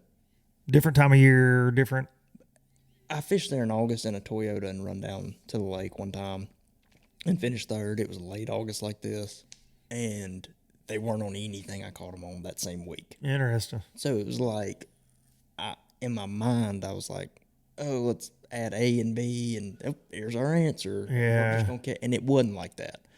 First few times I went, I caught them same kind of places, looking for the same deals, whatever, and it didn't matter in this 6-week period. They were there. Well, this time they weren't. And having a shortened practice and all that made that a little difficult. So in my mind at the end of practice, I'm like, oh, hell, this lake's already suffering. Yeah. You know, it's not going to take 100. It's going to take 19 to get a check. Wrong, all the way around. They were just setting up differently. What caused that? I don't know. But it's things I got to learn about that place. But I think the same can be said for the Tennessee River, where we live, where we fish the most. Mm-hmm. It's not always the same. It's not. Like I think about the 40 years I've been on this earth and the 30 of it that I've spent bass fishing, and there are a few guarantees, right? Yeah. Okay, well, it's September, so they're here, and I can go every year to the same places, and there'll be a few, right? It's better some years than others. Right, sure. But they don't always. Sometimes you're like, whoa, well, why are they over there? Why is this happening? And it's like, well, this is not what I expected to come do today. Mm-hmm. And that's a place that you know like the back of your hand. So the St. Lawrence, like, I don't think that's necessarily, no, I've heard Zona say pressure. I'm sure the pressure is changing it. Like, if you were up there right when the boom started with the big fish, because there was a time where 13 pounds was good up there. Like back, you watch those old invitationals and stuff. You go YouTube and the old TNN Bassmaster to the St. Lawrence, they're like, well, he's making a big run today. He caught in 14 pounds of smallmouth, and he's taking the lead. And you're like, wow, that really sucked. Yeah. Well, talk about things suck. Like, so I think we're okay, right? Like fishing is better now. Oh, yeah. We just have a lot more. We do have a lot more anglers. There's a lot more competition out there. Weekend anglers, pros, tournament fishermen, high school, college, whatever. Everybody's got the gear. The learning curve is something Strader said on the show. He's like, dude, the learning curve, you and I have talked about it, it's non-existent. Yeah. For the most part. At least getting you dialed up to how you need to approach it. Now, whether or not you can go out there like you and I, if you hadn't just fished St. Lawrence and we watched it and I said, hey, man, we need to go to the St. Lawrence River. Patrick Walter's got live scope and we're just going to go where he was at on the map and we're going to crush it. Probably wouldn't happen, right? That's the reality of it. So I said I'm not going to be you were joking with me. My MacBook's acting crazy. You were joking with me yesterday. You're like, well, so who are we going to upset this week? We're going to upset anybody? Because all my friends just seem like I just upset the world all the time. No, I don't. I get a bad rap. I was called a loose cannon by a sponsor the other day, by the way. Nice. To be fair, he was saying, well, it just depends on who you ask in the industry. He's like, some people think you're a loose cannon. Some people think you're a really good guy. I was like, well, all right. It was a funny conversation. But I just got to know, like, where I know where you're at. Let me back up. I know where you're at with forward facing because you enjoy it, and I've done it with you, and we talk about it a lot. But my problem with what we've got going on is, and I talked about this to death for 30 minutes before you got here. But like Bassmaster sending out the poll, that's going on, and they're looking at modify, should we change it? Should we ban it? Should we leave it alone? But the concerning part for me about it, and I know there are a lot of people that comment about it, I get it, but I still feel like it's a small percentage of the fishing fans. And I will say, yeah, it can be boring to watch if you don't know what you're looking for. Like you got to watch, like you can learn. There's a lot to learn. And I also know that because I obviously put a GoPro in my boat a lot. I'm filming. And I know that when I'm like, ooh, ooh, ooh, ooh, like I don't, because even when I'm by myself, I'll talk to the camera and talk about what I'm doing and stuff like that for YouTube videos. And a lot of times I get home when I'm doing a forward facing kind of day and I don't say anything. Because I'm like, ooh, ooh, ooh, ooh. Oh, yeah, and I'm just staring. I get that part of it. All right. Don't get in my comment. Don't tell me, oh, you're just lost touch and you're sponsored by Garmin. And so you're just, no, it has nothing to do with it. Fat Cat and I sit in that studio for hours watching guys stare at the graph. Trust me. Like I understand, for sure. I understand, but I'm like, like I like watching. Well, why did Patrick Walters pick up a different rod right then with a totally different, why does he have 9 of the same thing? Oh, it's because things are weighted. Like there's methods to the madness. Like it's not just, oh, well, he's a good video game guy and he caught more than everybody else because he's got forward facing. There are 100 guys in the Elite Series that have it other than John Cox. Like everybody but John has it. John's still top 5 AOI every year, it seems like, no matter what. And he doesn't care. He doesn't get up in arms about it. He just goes and does his thing. Now, do you have, because I think this is a funny conversation, do you want to see Max Scent Generals banned because he's beating your ass? Yeah. Seriously. Oh, yeah. Because guess what? I bet you're a Berkeley guy. You probably got a bunch of them Max Scent Generals. And you know what? All he does is he just wacky rigs it and he just goes and fishes the bank. Throws it down the bank and just. Why aren't you doing that? Yeah. Hey, why aren't all of us? You know what? I should be able to win every tournament on Pickwick. Just get me some of those generals and go down the damn bank. Dude, it ain't that easy. That guy is talented beyond words. He's got freaking gills. All of y'all are. But when it comes to shallow water, he's the best. John Cox he's just got it. Yeah. That's why I always say he's one of the best fishermen to ever pick up a rod and reel. You know why? Because it don't matter if he's in Iowa, Indiana, or Florida. He just goes and does what he does. Yeah. And always makes it work somehow for the most part. Yeah. But are we going to ban those? I don't think it's fair. It's the same conversation. It's the same conversation. Oh my gosh, Kevin Van Dam is beating our brains out with a 6XD. We shouldn't have this. Yeah. No, I know. And it's a slippery slope. It is. And it's like, the problem is not, number one, we had 3 smallmouth tournaments in a row. And since the inception of live fishing shows, fairy ones, and it's boring, and it's out in the middle of the ocean, drifting out here for hours. Like, I'm sorry. You had 6 other tournaments where, guess what? They were freaking sucky ass grinders, and we just flipped out. Do you want Sabine River? Yeah, like catching them at takeoff, or do we want? Because here's what I want. I want Cowboy Joe trying to hand land a smallmouth and 5-footers and it jumping the. That's what I want. Cool. Like, I was cool, right? Cool. And you guys catch exponentially more on camera with live now. Way more fun. If you watch FS1, all you hear is. And then it's like split screen with 2 guys fighting 5-pounders. I'm like, where are you on planet Earth that you're like, I hate this, and you're mad? It's a fun amplifier. To me, it is. All the way around for watching. And I get catch more if they're not catching them, that it's boring to watch. Yes. I get that part of it. What I think. It's also boring watching you fish cypress trees if you're not catching them, to be fair. Fishing is not something that's fun to watch all the time. Well, it's like my dad was saying, if the PGA filmed a guy hit a ball and then filmed him walking down the he's just walking. Phil has spoken. I love it. That's true. And you're like 5 minutes of him just walking. And it's like, I think the organizations can do a better job. Or if you just filmed him on the putting green. Yeah. It's like, he's just got like 50 balls in front of him. Yeah. So but in an intense moment, and he's putting for the win, you're like, oh my gosh, you're holding your breath. I think we could do a better job of creating a better storyline. Dude, we got technology to hook to all these units. Screw it. Like already, like we've already told everybody everything. Hook to my unit where they can see what this stuff looks like. Then they see me throw it 17 of them that don't bite, and I'm getting frustrated. Do a time lapse of how many bites you don't get. Yeah. Then at that point, they're like, maybe that thing isn't magical. Yeah. You know, whatever. The people that think it's magic just don't. They don't. And I've said this, and again, this is no offense. Am I gonna?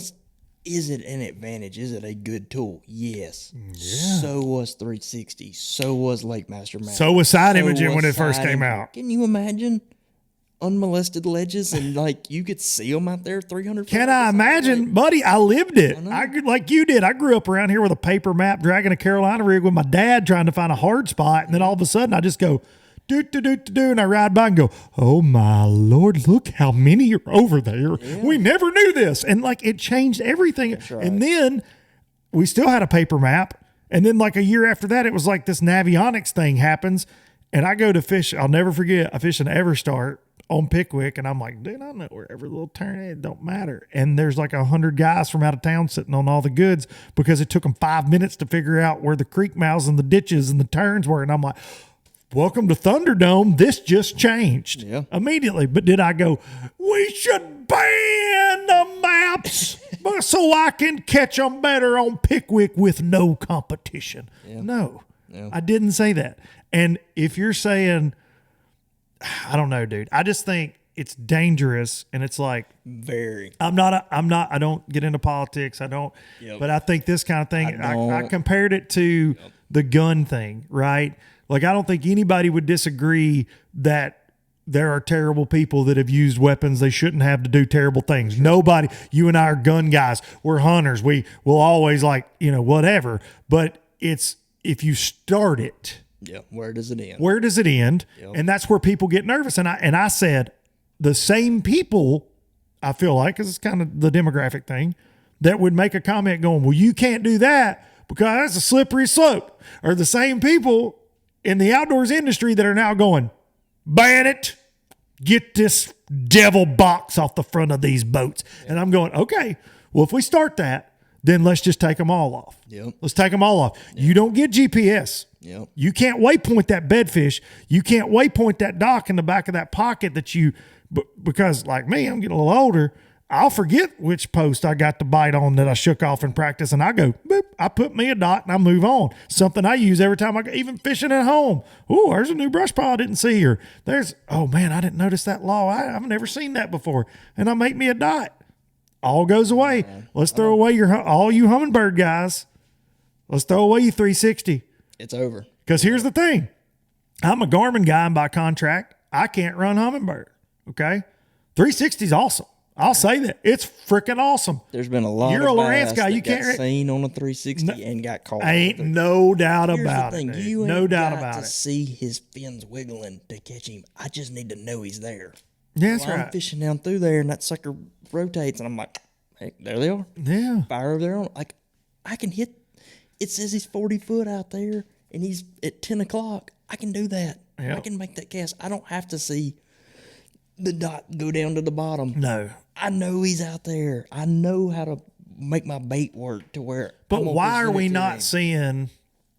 And again, I'm not throwing shade at hummingbird at all. No, but I'm saying, why is there not a forum or a Facebook outcry going, get rid of 360? You won't ever see it. Or get rid of down imaging and side imaging. This is bull crap, and you're pricing me out of this. Because guess what? Those units were $3,000 too. Yeah. Now, don't get me wrong. The box and the transducer for live, it's more expensive, but all of this changed years ago. That's my main point. It's not new. Why we're at a fevered pitch about it now. I can't even wrap my head around it. I don't know why this past week became the week. And look, I was giving Gerald a hard time. He poked the bear. He's like, hey, y'all all vote. And then you got guys and they're just, and my problem with it is don't disguise it as the fans are upset and they're going to stop watching and the sport's never going to grow because sponsors are going to leave us because the people aren't going to watch anymore. Well, I disagree with that outlook totally. But I dare say, Sabine River, there's 9 trillion comments about It sucks. It took 8 pounds a day to get a check. Listen, this is terrible to watch. Exactly Date where I was going fest. with this. The problem is my guilty pleasure in life is reading fishing comments, and it does not matter where you guys go, where MPFL goes, where BPT goes. People bitch about the schedule, and then when you get there, they bitch. Well, I get so tired of watching these guys sight fish. I get so tired of watching them flip these Florida mats. I hate watching a guy throw a check. There's always that. But I will say it's more common for the forward-facing thing, but it ultimately, the internet's a very negative place. Yes. People would rather walk across the road, climb a tree to complain and complain about something than just stand and look, and it's not just fishing, obviously. No, it's not just fishing. That's people. So I don't, but that's just unfortunately where people tend to go on social media with the platform that they have. But I think the problem is when that is, and again, no shade here, but when that's instigated. Yeah. When you try to get them fired up, oh yeah, they immediately, to me, people if they're kind of on the fence, all of a sudden my opinion matters, and yes, this person asked me my opinion, and that's a problem, and that's and that's the that's the problem because look, the guys that come in and when a Patrick Walters post goes up and it's like, hey everybody, let's congrats Patrick, and there are like 3 dudes out of 200 comments that are like, idiot, can't catch them with that. All right. Whatever. But when you kind of stir it up, you're asking for it, in my opinion. And that's where we're at this week. And then it was just funny to see all the memes come out back and forth. I tell you what's so crazy to me is how much difference there is between like Facebook and Instagram and the comments you get. Facebook's always worse. Dude, always get worse. Like hate you can make the same on Facebook. Yeah, for sure. Like I'll post I don't know a what picture of my get boat it. and I'll be like, got my new Skeeter. Love my Skeeter. Yada, yada. And you're a piece of like, crap. I just for got it. it in, and somebody will send me a message like, "You're a piece of crap. You don't earn anything. Everything's given to you. I hope you have a wreck on the way to the first tournament. Listen, you piece of You crap. should do a podcast. It's crazy. I'm like, so out of all I will say this, really? All the social media for what, and I don't know why this is. Maybe Instagram stomps it out more. I don't know, but I can make the same post, Instagram, Facebook, same post. And Instagram will get like 2 or 3 comments, honestly. And I got like 35. I've got way more followers on there over the years, 35,000. So I do think it's a little more choked down. And maybe Facebook, some reason, algorithms, blah, blah, blah. I don't know. But same post. We'll get 100 comments on Facebook, and half of them are folks just tore down. yes, But just mad. Like they're like, I know. I'm going to get on this device because I'm mad, damn it. Like they're just ready to go. They hit their crazy. floor in the morning and they're like, I mean, Alton Jr. got buddy, roasted over a vlogger. I had him on 2 weeks ago. Oh, by like, And I've got a clip, I've got a post of it, and a lot of people watched that episode, but he said, man, when I found out when that video went viral, the fly fishing community is the fly fisherman wanted little Alton's head on a platter, dog. That video's got like 27 million views, and half of it is people that just want him to die because he was using a traffic cone. But I told him I had my when I fell in earlier this year, and it was a very scary situation, but the video was funny.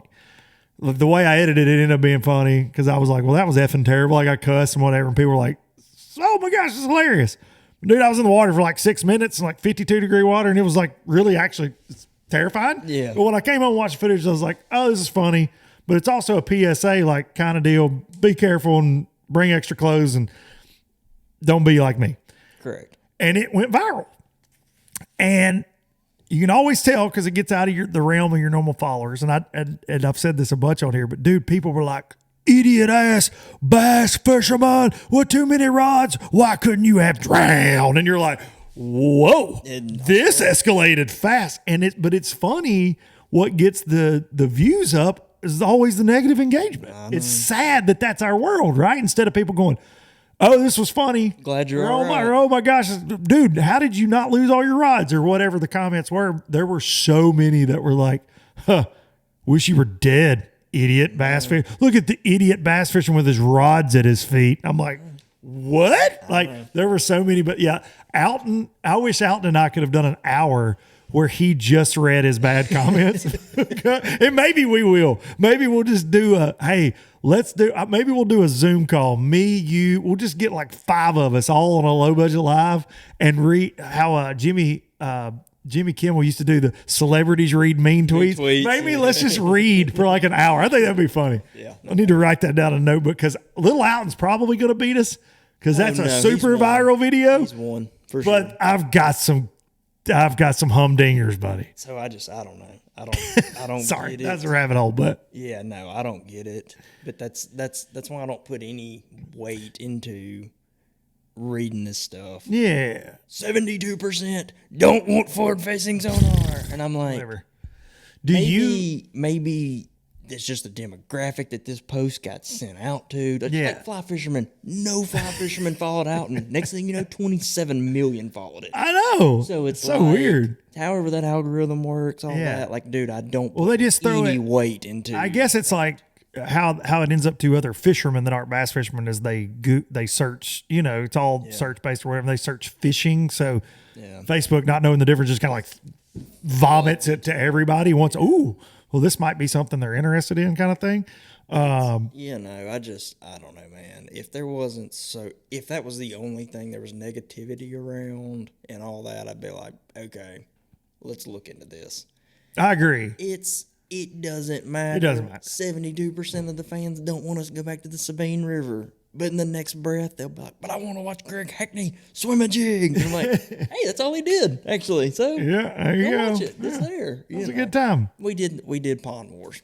Prime example. We did Pond Wars. Shout out Real Tree. Shout out Real Tree. First year, we do it in straight aluminum boats. Yeah. No graphs, no nothing. Caught some fish, but people were like, it would be so cool if y'all caught more because you used your units. And then the next year, we're like, all right, let's go put our bass boats in. And we just crushed them. Like, crushed them. And everybody's like, got live scope in a pond. I hope you go to hell, you piece of crap. What a freaking clown, What a joke. losers. And I'm just like, I commented back to one of them. True. I commented back to one true. of them, like, because I can't do it, dude. I can't.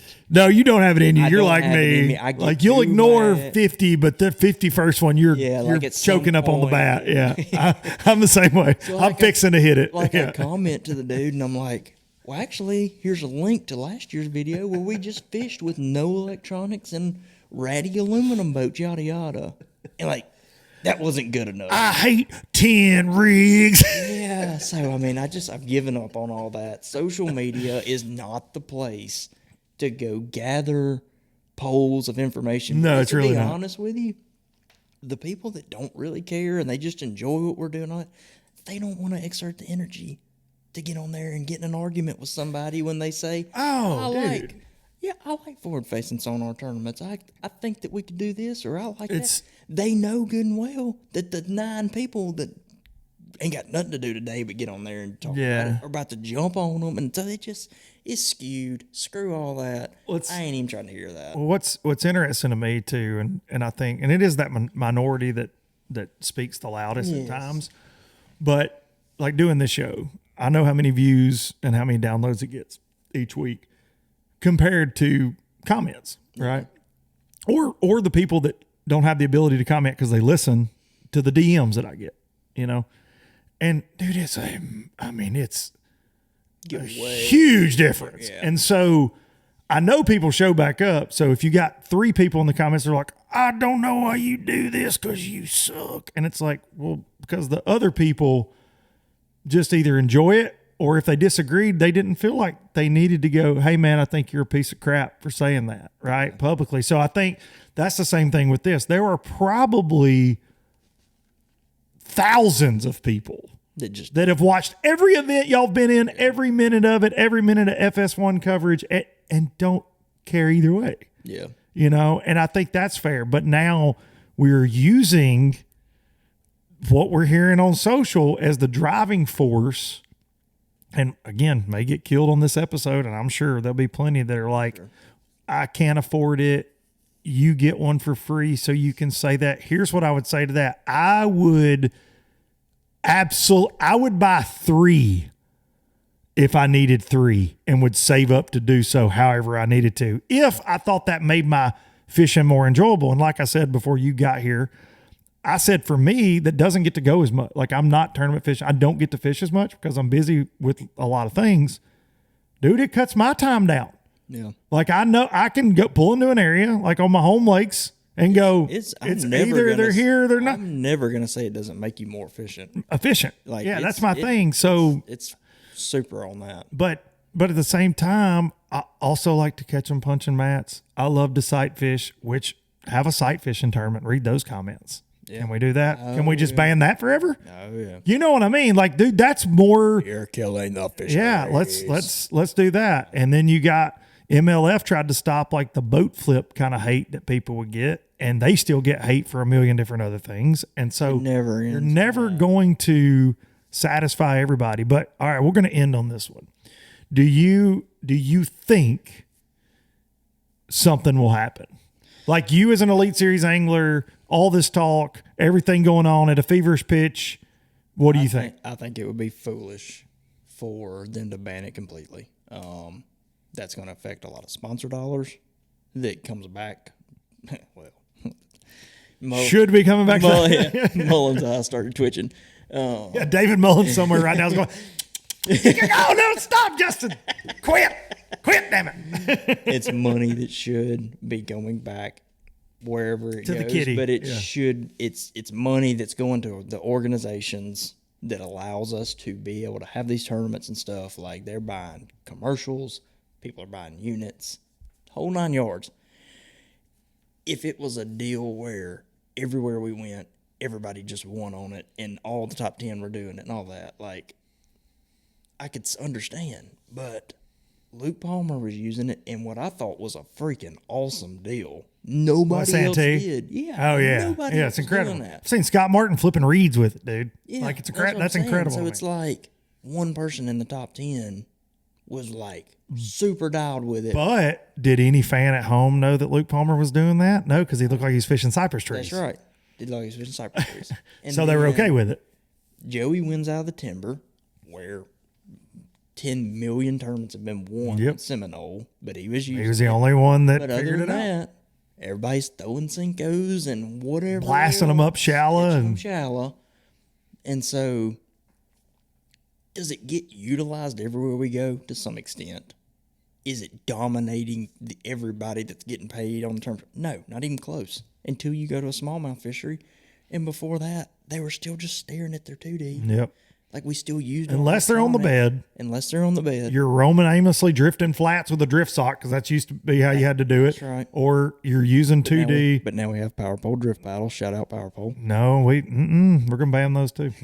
We're banning everything. Yeah. We're going to ban like fuel tanks size. Like I'm here for regulating all this now. My favorite comment, and then I'm gonna circle back onto what I would personally think would be acceptable.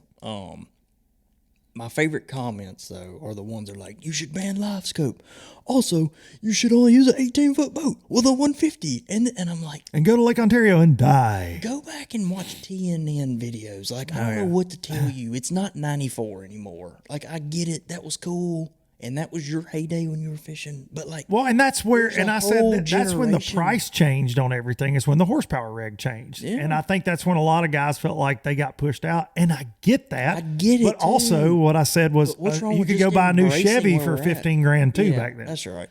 And they're 90 now. 90 grand for a pickup truck. 70 to 80, so 80, I'm 90. never going to argue with somebody that any of that is irrelevant. Like, that's all stupid. Also a point I made, and I know you're coming back to something here, but I said kayak fishing is the least watched amount, like competitive fishing thing. And they don't have TV shows, to be fair. There's a lot of YouTube comment and content. And I understand there are people that watch it, but if you don't like watching the guys in the 80, well, then why aren't you supporting them more? Yeah. I'm with you. Because that's not huge. I'm with you. No offense to that, because that world's cool, and you and I both know a lot of people in it, and I've looked into it. It's bad. Like it's cool. It's pretty cool. But I'm saying, why is that not the biggest thing going? Yeah, I'm with you. If you don't like all this, but guess what? Those guys got live too. Some of them. But why is that not supported? You're in a plastic boat I don't like, well, you're pricing us out in this. Well, the kayak numbers are bigger than the bass boat numbers. Well, then why is kayak tournament fishing not bigger then? Yeah. Like, I don't know. Like, it's bizarre. None of it makes any sense. But I guess the only place where I would be like, okay, if y'all want to do something, I would be okay with this, is to limit it to one transducer. And I'll tell you why. It has nothing to do with Advantage. I got a couple of them. I mean, I actually have 3. Do you really? You have that many? See, I just have one. Patrick Walters just has one. I have 2 mounted. One for the back, one for the front. Allows me to idle and look, all that. I didn't think it was that special, honestly. I probably won't ever do it again. But my point being, some of those guys are really good with it. They got 4, they got 5, whatever. They got it's crazy. 2 different directions on the jack plate, all that. If you're good with it, that's fine. My only issue is this crap's already so expensive, and not everybody that's starting out gets free units, gets free, of course, all that stuff. They're buying that. At some point, what do they have to do? Like, how much debt do they have to put themselves to compete in to feel like John Cox don't have one? He competes just fine. You don't have to have it to compete. My point being, though, you're not going to show up in a 17-foot boat to fish the elites. They make it. We can run a 250. You can run a 250. Bunch of guys start running 5. You're going to make the elites. You're going to go get a 250, and then you're going to agree with that, because I know. Now I've got to go buy $25,000 worth of electronics to feel like I can compete with them. Well, and my deal with it is it's not that I feel like it's that much better. To be honest with you, I just like one. I don't worry about battery life. I don't worry about anything. All that's too complicated. Like, it just starts getting carried away for me. Like, it brought me into different things this year, running more than one that I just didn't really care for. I'm just going to run one. See, I think that would be so distracting to me to have multiples. The only time guys were running two Garmin's that were doing that perspective. And that would be all right just because you don't have to turn it. But I can also do it with the same transducer with the transducer mount they make for it. Yeah, you can do it with one. That's what I'm saying. You just got to reach down there and do it. But that's right. So my deal with it is it's not, it has zero to do with competitive advantage. It has zero to do with that. It's literally, I've just lived that life where you're looking for pennies. Like, sponsors, you make the elites doesn't mean you're about to get $200,000 in sponsors. Period. None. Yeah, not at all. I would bet that a lot of people make the elites don't even get paid from a sponsor. They'll get product or whatever else. So, like, how far do we have to make dudes feel like they got to go in debt to do this? And that's where my point, I think we could reel that in just a little. Will they make that change? I could see them making that change on limiting how many transducers. Something like that. But I also don't know that guy's beating me because he's got 5 transducers. That has nothing to do with it. I know that. And that's not what you're saying. But I'm saying I think in like you're saying, you're pricing that's a lot. And dude, every transducer's a box. Like, that's what I think about when I think about adding one. I'm like, well, where in the crap am I going to put all this stuff? Yeah. How am I going to? Like, I like my pro guides, but I'm like, what? Like, this is a lot. Yeah, this is a lot. Like, this turns into something that I don't want to be. But for me, if I'm an aspiring guy and I know I've got to have it, like, I'm going to have it. I'm going to get the one. Like, you better have the one, and you better be proficient with that, in my opinion. Now, for a guy like Taku, I had him on the show earlier this year. So much fun. But he told me he has 4. Mm-hmm. And his 2 in the back, he has mounted on each side of the jack plate. And the way he explained it to me, it's really interesting to hear him say, he said, in Japan, there's not a lot of fish, so he really doesn't know what they look like on side imaging. Yeah. He said he didn't have, but he knew what they look like on live. And so he just set up, he had Trent Palmer, shout out TP, set up his boat. So when he idles, he's live scoping off both sides because he knows what they look like. Yeah. And dude, I think that guy's being sincere. He's not trying to get an advantage. He's just trying to keep up. That's how he operates. He's trying to cut that learning curve. He's from another country, and obviously it's working for him and Fujita both. But I do agree with you on that. And I think, look, if they allow it, I'm gonna run some on my jack plate, like whatever. You're gonna have it. Yeah. You're talking about the inclusion. If you're coming up, you're a 25-year-old. Yeah, that's right. I just feel like I'm like, man, at some point we're gonna make this even harder because already they gotta freaking catch them. Oh yeah. Then they gotta pay $45,000 worth of entry fees. Then you got another $20,000 worth of expenses and just traveling, if not more. It's like at what point can we reel this back just a little bit? No, I'm with that, but I also don't want, because people take things out of context, I don't want them to hear that and go, well, everything else you said is irrelevant because you're saying what we're saying. No, I'm not agreeing with you that it's too expensive and all that just to get one. Just get one. Now, 4 is overkill. It's a lot. That's a lot to me, but I understand why they got it. And if I'm in your shoes and I'm already there and they're and 4 helps, then I probably ought to have 4. I don't see where that fits what I would be trying to do, but and dude, again, I want to say this, that's the exception and not the rule. There are not a bunch of there's not 50 guys out there with 4 transducers. No. At all. No, like at all. 5. 4 yeah. maybe. So I think that would probably be, but get this right, Patrick Walters only got one. Kyle Welcher got one. I'd quit putting mine in the water because it was more headache than it was worth to put the second one back there. So I've got one on the Express, a second one, and it is a monumental pain in the ass. Yeah. I did mount one at the console back earlier this summer to try it, and it's a pain in the ass. Yeah, no, it was not worth it like I thought it was going to be. I thought I was going to be sneaky and do it, and Now, there are some guys that I think that have figured out how to make it work in certain situations, but for me, I'm too lazy. I was like, I don't like taking this thing off and on, and nope. Like you said, to not get it twisted. First and foremost, I'm not a fan of Big Brother telling me what I can and can't No do. doubt. Like, period. So, like, I just assume it'd be a free-for-all. But at the other side of that, if they want to do something, that's fine to make these other people feel better.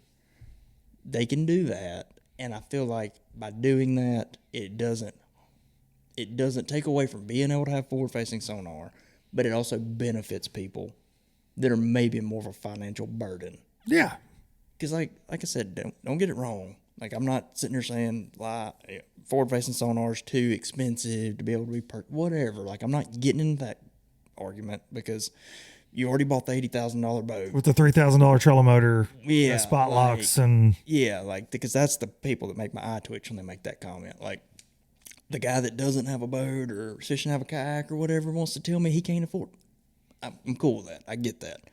Don't pull up in a FXR 21 and tell me you can't buy a live scope. Don't tell me that.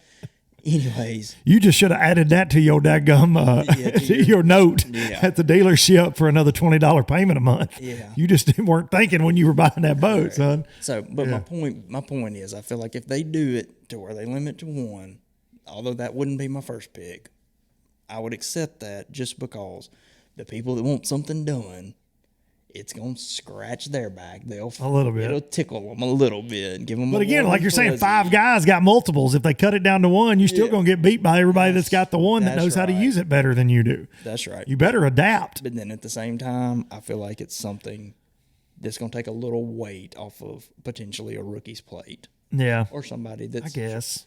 I mean, dude, I feel that pressure. I get it. That like you feel like you need to do this or you need to do that to. At some point, keep though, that edge. So think about Gerald does this, but think about the Patrick Walters and Jacob Wheeler was really kind of the trendsetter in it, in my opinion. He's like, yeah, I don't want sponsors anymore, and I'm going to run everybody's stuff and what they're the strongest at. That's what I'm going to utilize on my boat. And he had Garmin, Lowrance, and Humminbird so he had like 5 graphs, all this stuff. And to me, that's when I was like, whoo, boy, now we're getting up there, 5 and 6 graphs, and these graph mount companies are making triple stack mounts, and it's like, where does this stop? I know. And then, but the simple thing that you said is the battery thing terrifies me, and I feel like I run really good batteries, but I'm like, dang it, dude, that's just something else I got to worry about charging. I got to keep more in here. That's I mean, right. it does. You're mounting more batteries in your boat. Yeah, it's more weight. It's always evolving into making more and more and more. And I'm like, but to go back to how this all started, this conversation, if you give in to the one, I know. where do you draw the line? And to me, if we go, all right, you can only have one forward-facing sonar transducer. Okay, well then on your trolling motor, by God, you got to pick. Do you want 360 or do you want a side imaging or do you want forward-facing? Yeah. You better pick. I know. You got to be careful what you ask for. I know. Because then we're just going to go back to all going round robin fishing the same 10 boat docks again. And then the fans are going to go, I don't like that they don't catch nothing. Yeah, I know. And I don't watch this no more. And you're never going to win that battle, dude. No, that's never going away. No. So that's what I'm saying. Like, my first and foremost pick would be that this ends today. They don't ever even bring it back up. Yeah, hopefully. We just go bass fishing. Like, because here's my thing with it, dude. I recognize that it was a deal. It cost me a sponsorship with a company because I was like, I'm trying I better get on this. Yeah. I better get on this program. Yep. And since that moment, I have utilized it by when I'm not deer hunting or working or you're learning somewhere, I drive down to Smith, I drive down to Bay, I go somewhere where they are known to be off the bank and I catch crappie or I find bass, I learn new ways. Like, I've put hours into learning how to catch them on it. Like, where I just like you did learning other things. How to catch fish offshore on Pickwick. My dad used to let me freaking get out of school to go sight fishing. Yeah. Because that was a huge deal to winning tournaments. It was. Where I lived growing up. There was 8 weeks out of the year. If you wasn't looking at them, you were going to win. You were going to get beat. So, like, I spent hours learning how to bed fish. Same goes I'd like to bring up that Randy Blockett used to also bitch about that as well. About bed fishing? About getting beat by bed fishing. Really, like I remember like the Dean Rojas tournament and him, like I can remember being like, this is so terrible. And I'm like, my dog weighed in 45 pounds. That's not terrible. Yeah, okay. That was like the most amazing thing that's ever happened. I don't care if he freaking threw a grenade at him. Like, see, that's where I'm like Kenny Powers. Like, you know what? Cuss more, break stuff on camera. Let's bring it. Like the Mark McGuire, Sammy Sosa home run year. Dude, let them take steroids in the dugout. Does it mean they're going to hit home runs 1,000 feet? You ever seen anybody hit a ball 1,000 feet? Nope. Do I want to? Yes. Entertain me. So if you guys need 9 transducers to figure out if there are 9-pound smallmouth swimming around the St. Lawrence River, this fat dude wants to watch it on FS1, okay? So I don't care. Like, let's go. No, LeBron's doing steroids and he just ripped the backboard off and hit somebody in the face with it?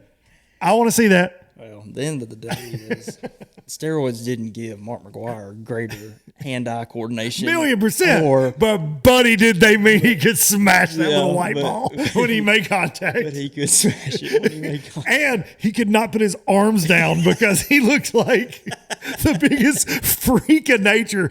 Like, what's Hulk Hogan used to say? You got 24-inch pythons, brother. Yep. McGuire had bigger, I think, at one time. So, anyways, it's like... But I'm here for it. I think it gets me a little butthurt to hear that just because I got it. Yeah. That's why the younger generations. Yeah. That's the big, that's the thing and I'm now. like, shut up. Like, listen, you talk about a revolt. So much effort into learning this. Like, dude, I spot him. I want to get good enough to where I don't have to look at my trolling motor to see which way it's facing. I want to feel my foot in a certain direction and see that he's 80 feet on that screen, and I make that cast perfectly. And I'm going to hit him. Yeah. Like, that's the point I'm trying to get to. If you don't want to put that effort in, that's fine. I'm not good at skipping docks. Yeah. I hate skipping docks. I backlash, freaking smack pontoons, all kind of Karens crap. are mad on the docks. Yeah. Like, I have to throw a wacky worm so I don't damage equipment on the dock. So... that's fine, but I hate fishing docks. Like, I just do. Like, me personally, I think it sucks. Yeah. So I don't do it. Well, guess what?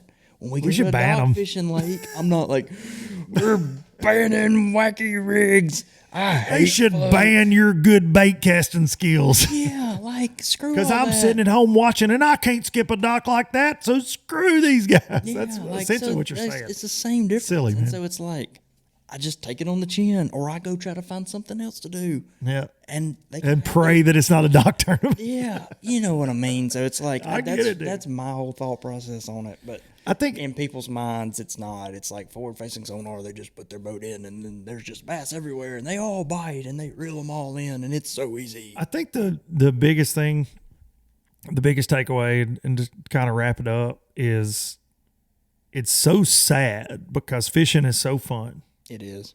And it's such a release for so many people, but to see the people that aren't doing it for a living, that it is their break on the weekend to hook up their bass boat, to see them so triggered by something. Yeah. But to see the industry, and that being the pros, feeding it Yeah. and giving into it and causing this divide, and look, conversations are good. They need to be had, no matter the subject, like working it out, talking it out, it's all good.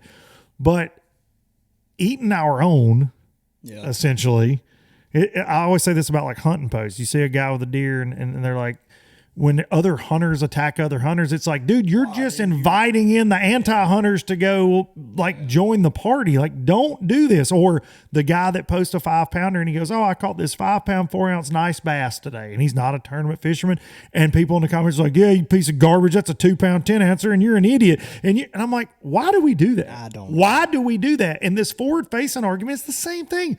Why are you attacking good people Yeah. for just using what they've got on their boat? Like, that's not, they're playing within the rules. Again, I go back to, if you want to attack somebody, let's attack some of these jokers that break the rules. Let's attack the problems in the sport, which are declining payouts and increasing entry fees. Like, if you want to talk about some stuff, we can talk about some stuff. But this, we got to put this to bed and move on. I don't know why 5 years in its inception, this is where we're at, but Justin Atkins, 6 years of Low Budget Live, 6 years of you being the coolest cat I know, and now you're dad. So weird. Yep. So weird. A good dad at that. Dude, you're an Elite Series pro, Forcewood Cup champ. I appreciate you coming in, dude. Yeah, I might talk about how some things are rough, but I got it good. It's Oh, not, dude. Yeah, and I never it's just- want anybody to think like, no, it's not a poor pitiful me by any means at any point. I just want everybody to always, I feel like like you said, I've done this for 6 years now, and I always get great texts and I get great messages when I get off because they're like, man, I love hearing that side of it. Yeah. I love that. So that's the side I always try to bring into, open like, and honest, man. what my thoughts were, like things that I struggle with, whatever. That's what we always try to talk about. We just try to keep it real. Well, and that's what I try to do week in and week out. And sometimes my opinions or facts hurt people's feelings. And look, in this deal, there are a lot of people that probably listen to me say what I've said on this subject and get upset. But I mean, that's just how I feel about it. You feel different, and guess what? That's what makes the world go around. But I just ask in closing that before you get heavy-handed on that keyboard under a post about a guy like Patrick Walters or a Kyle Welcher that busted his ass to win the tournaments and win Angler of the Year. And Kyle definitely is an amazing shallow water fisherman, but I promise you he knows that forward-facing game too, Yeah. Like, just think about it. Think about what that guy's going through to get to that stage, to hoist that blue trophy, and you just bash him in the comments because you make an uneducated reply. You know what I mean? Like, that's not okay. That's my point is, like, just back off of this a little bit. Yeah, just back off of it a little bit. Because, like, my opinion is, if you're going to be an elite, you need to be able to catch them off the bed. You need to be able to flip docks. You need to be able to fish grass. You better be able need to. be able to catch smallmouth.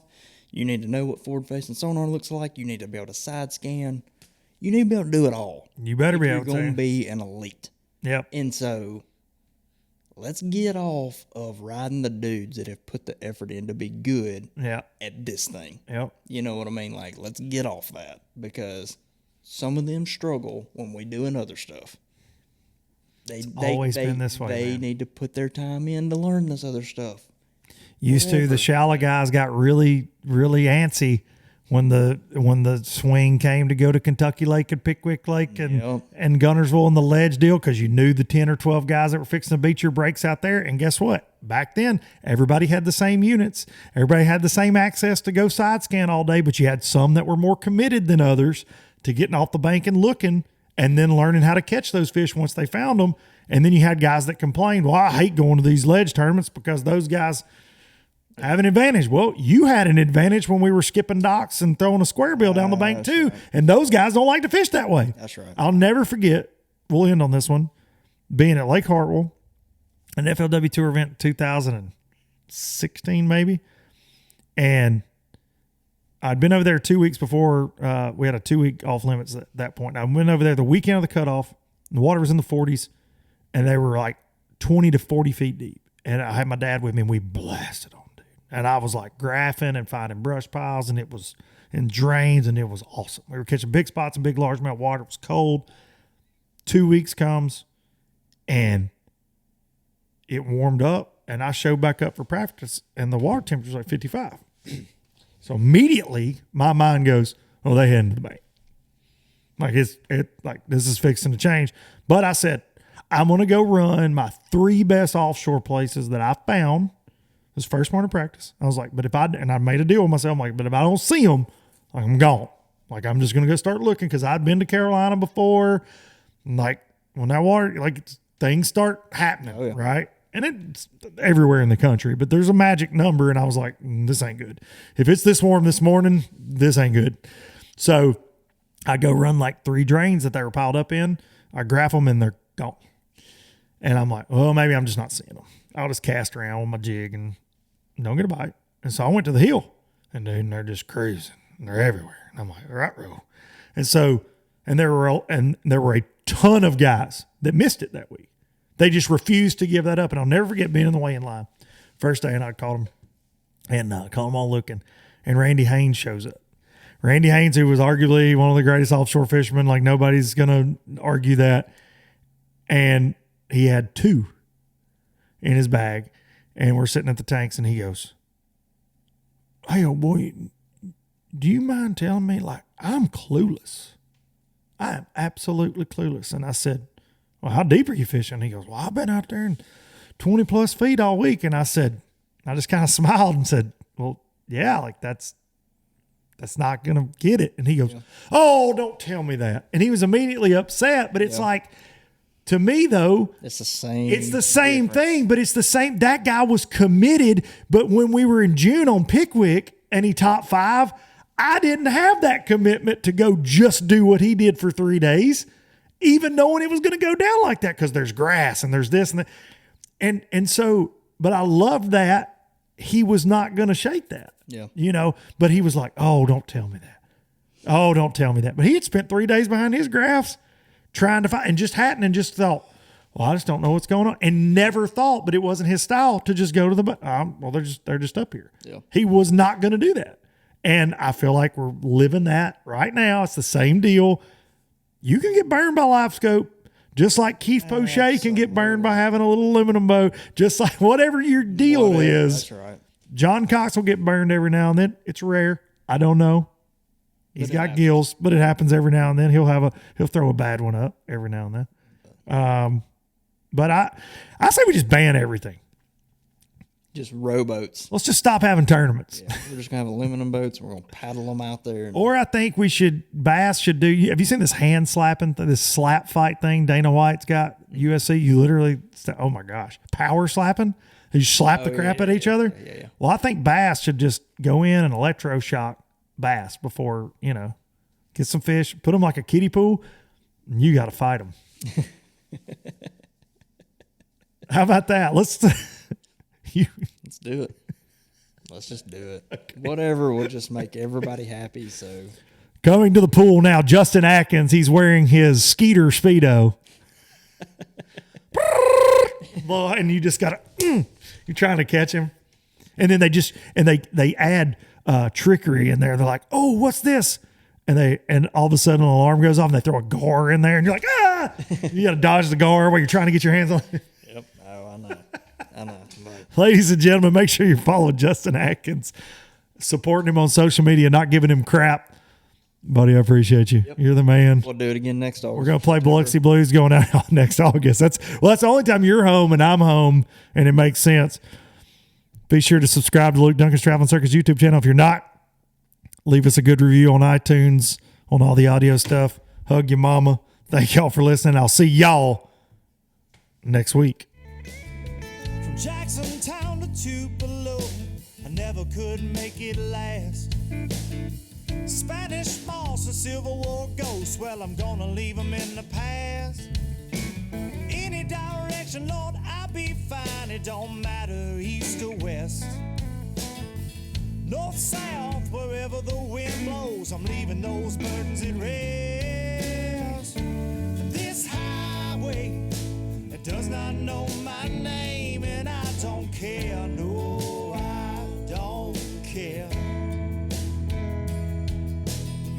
Heading my way for another place, and I got 3 good tires and a spare.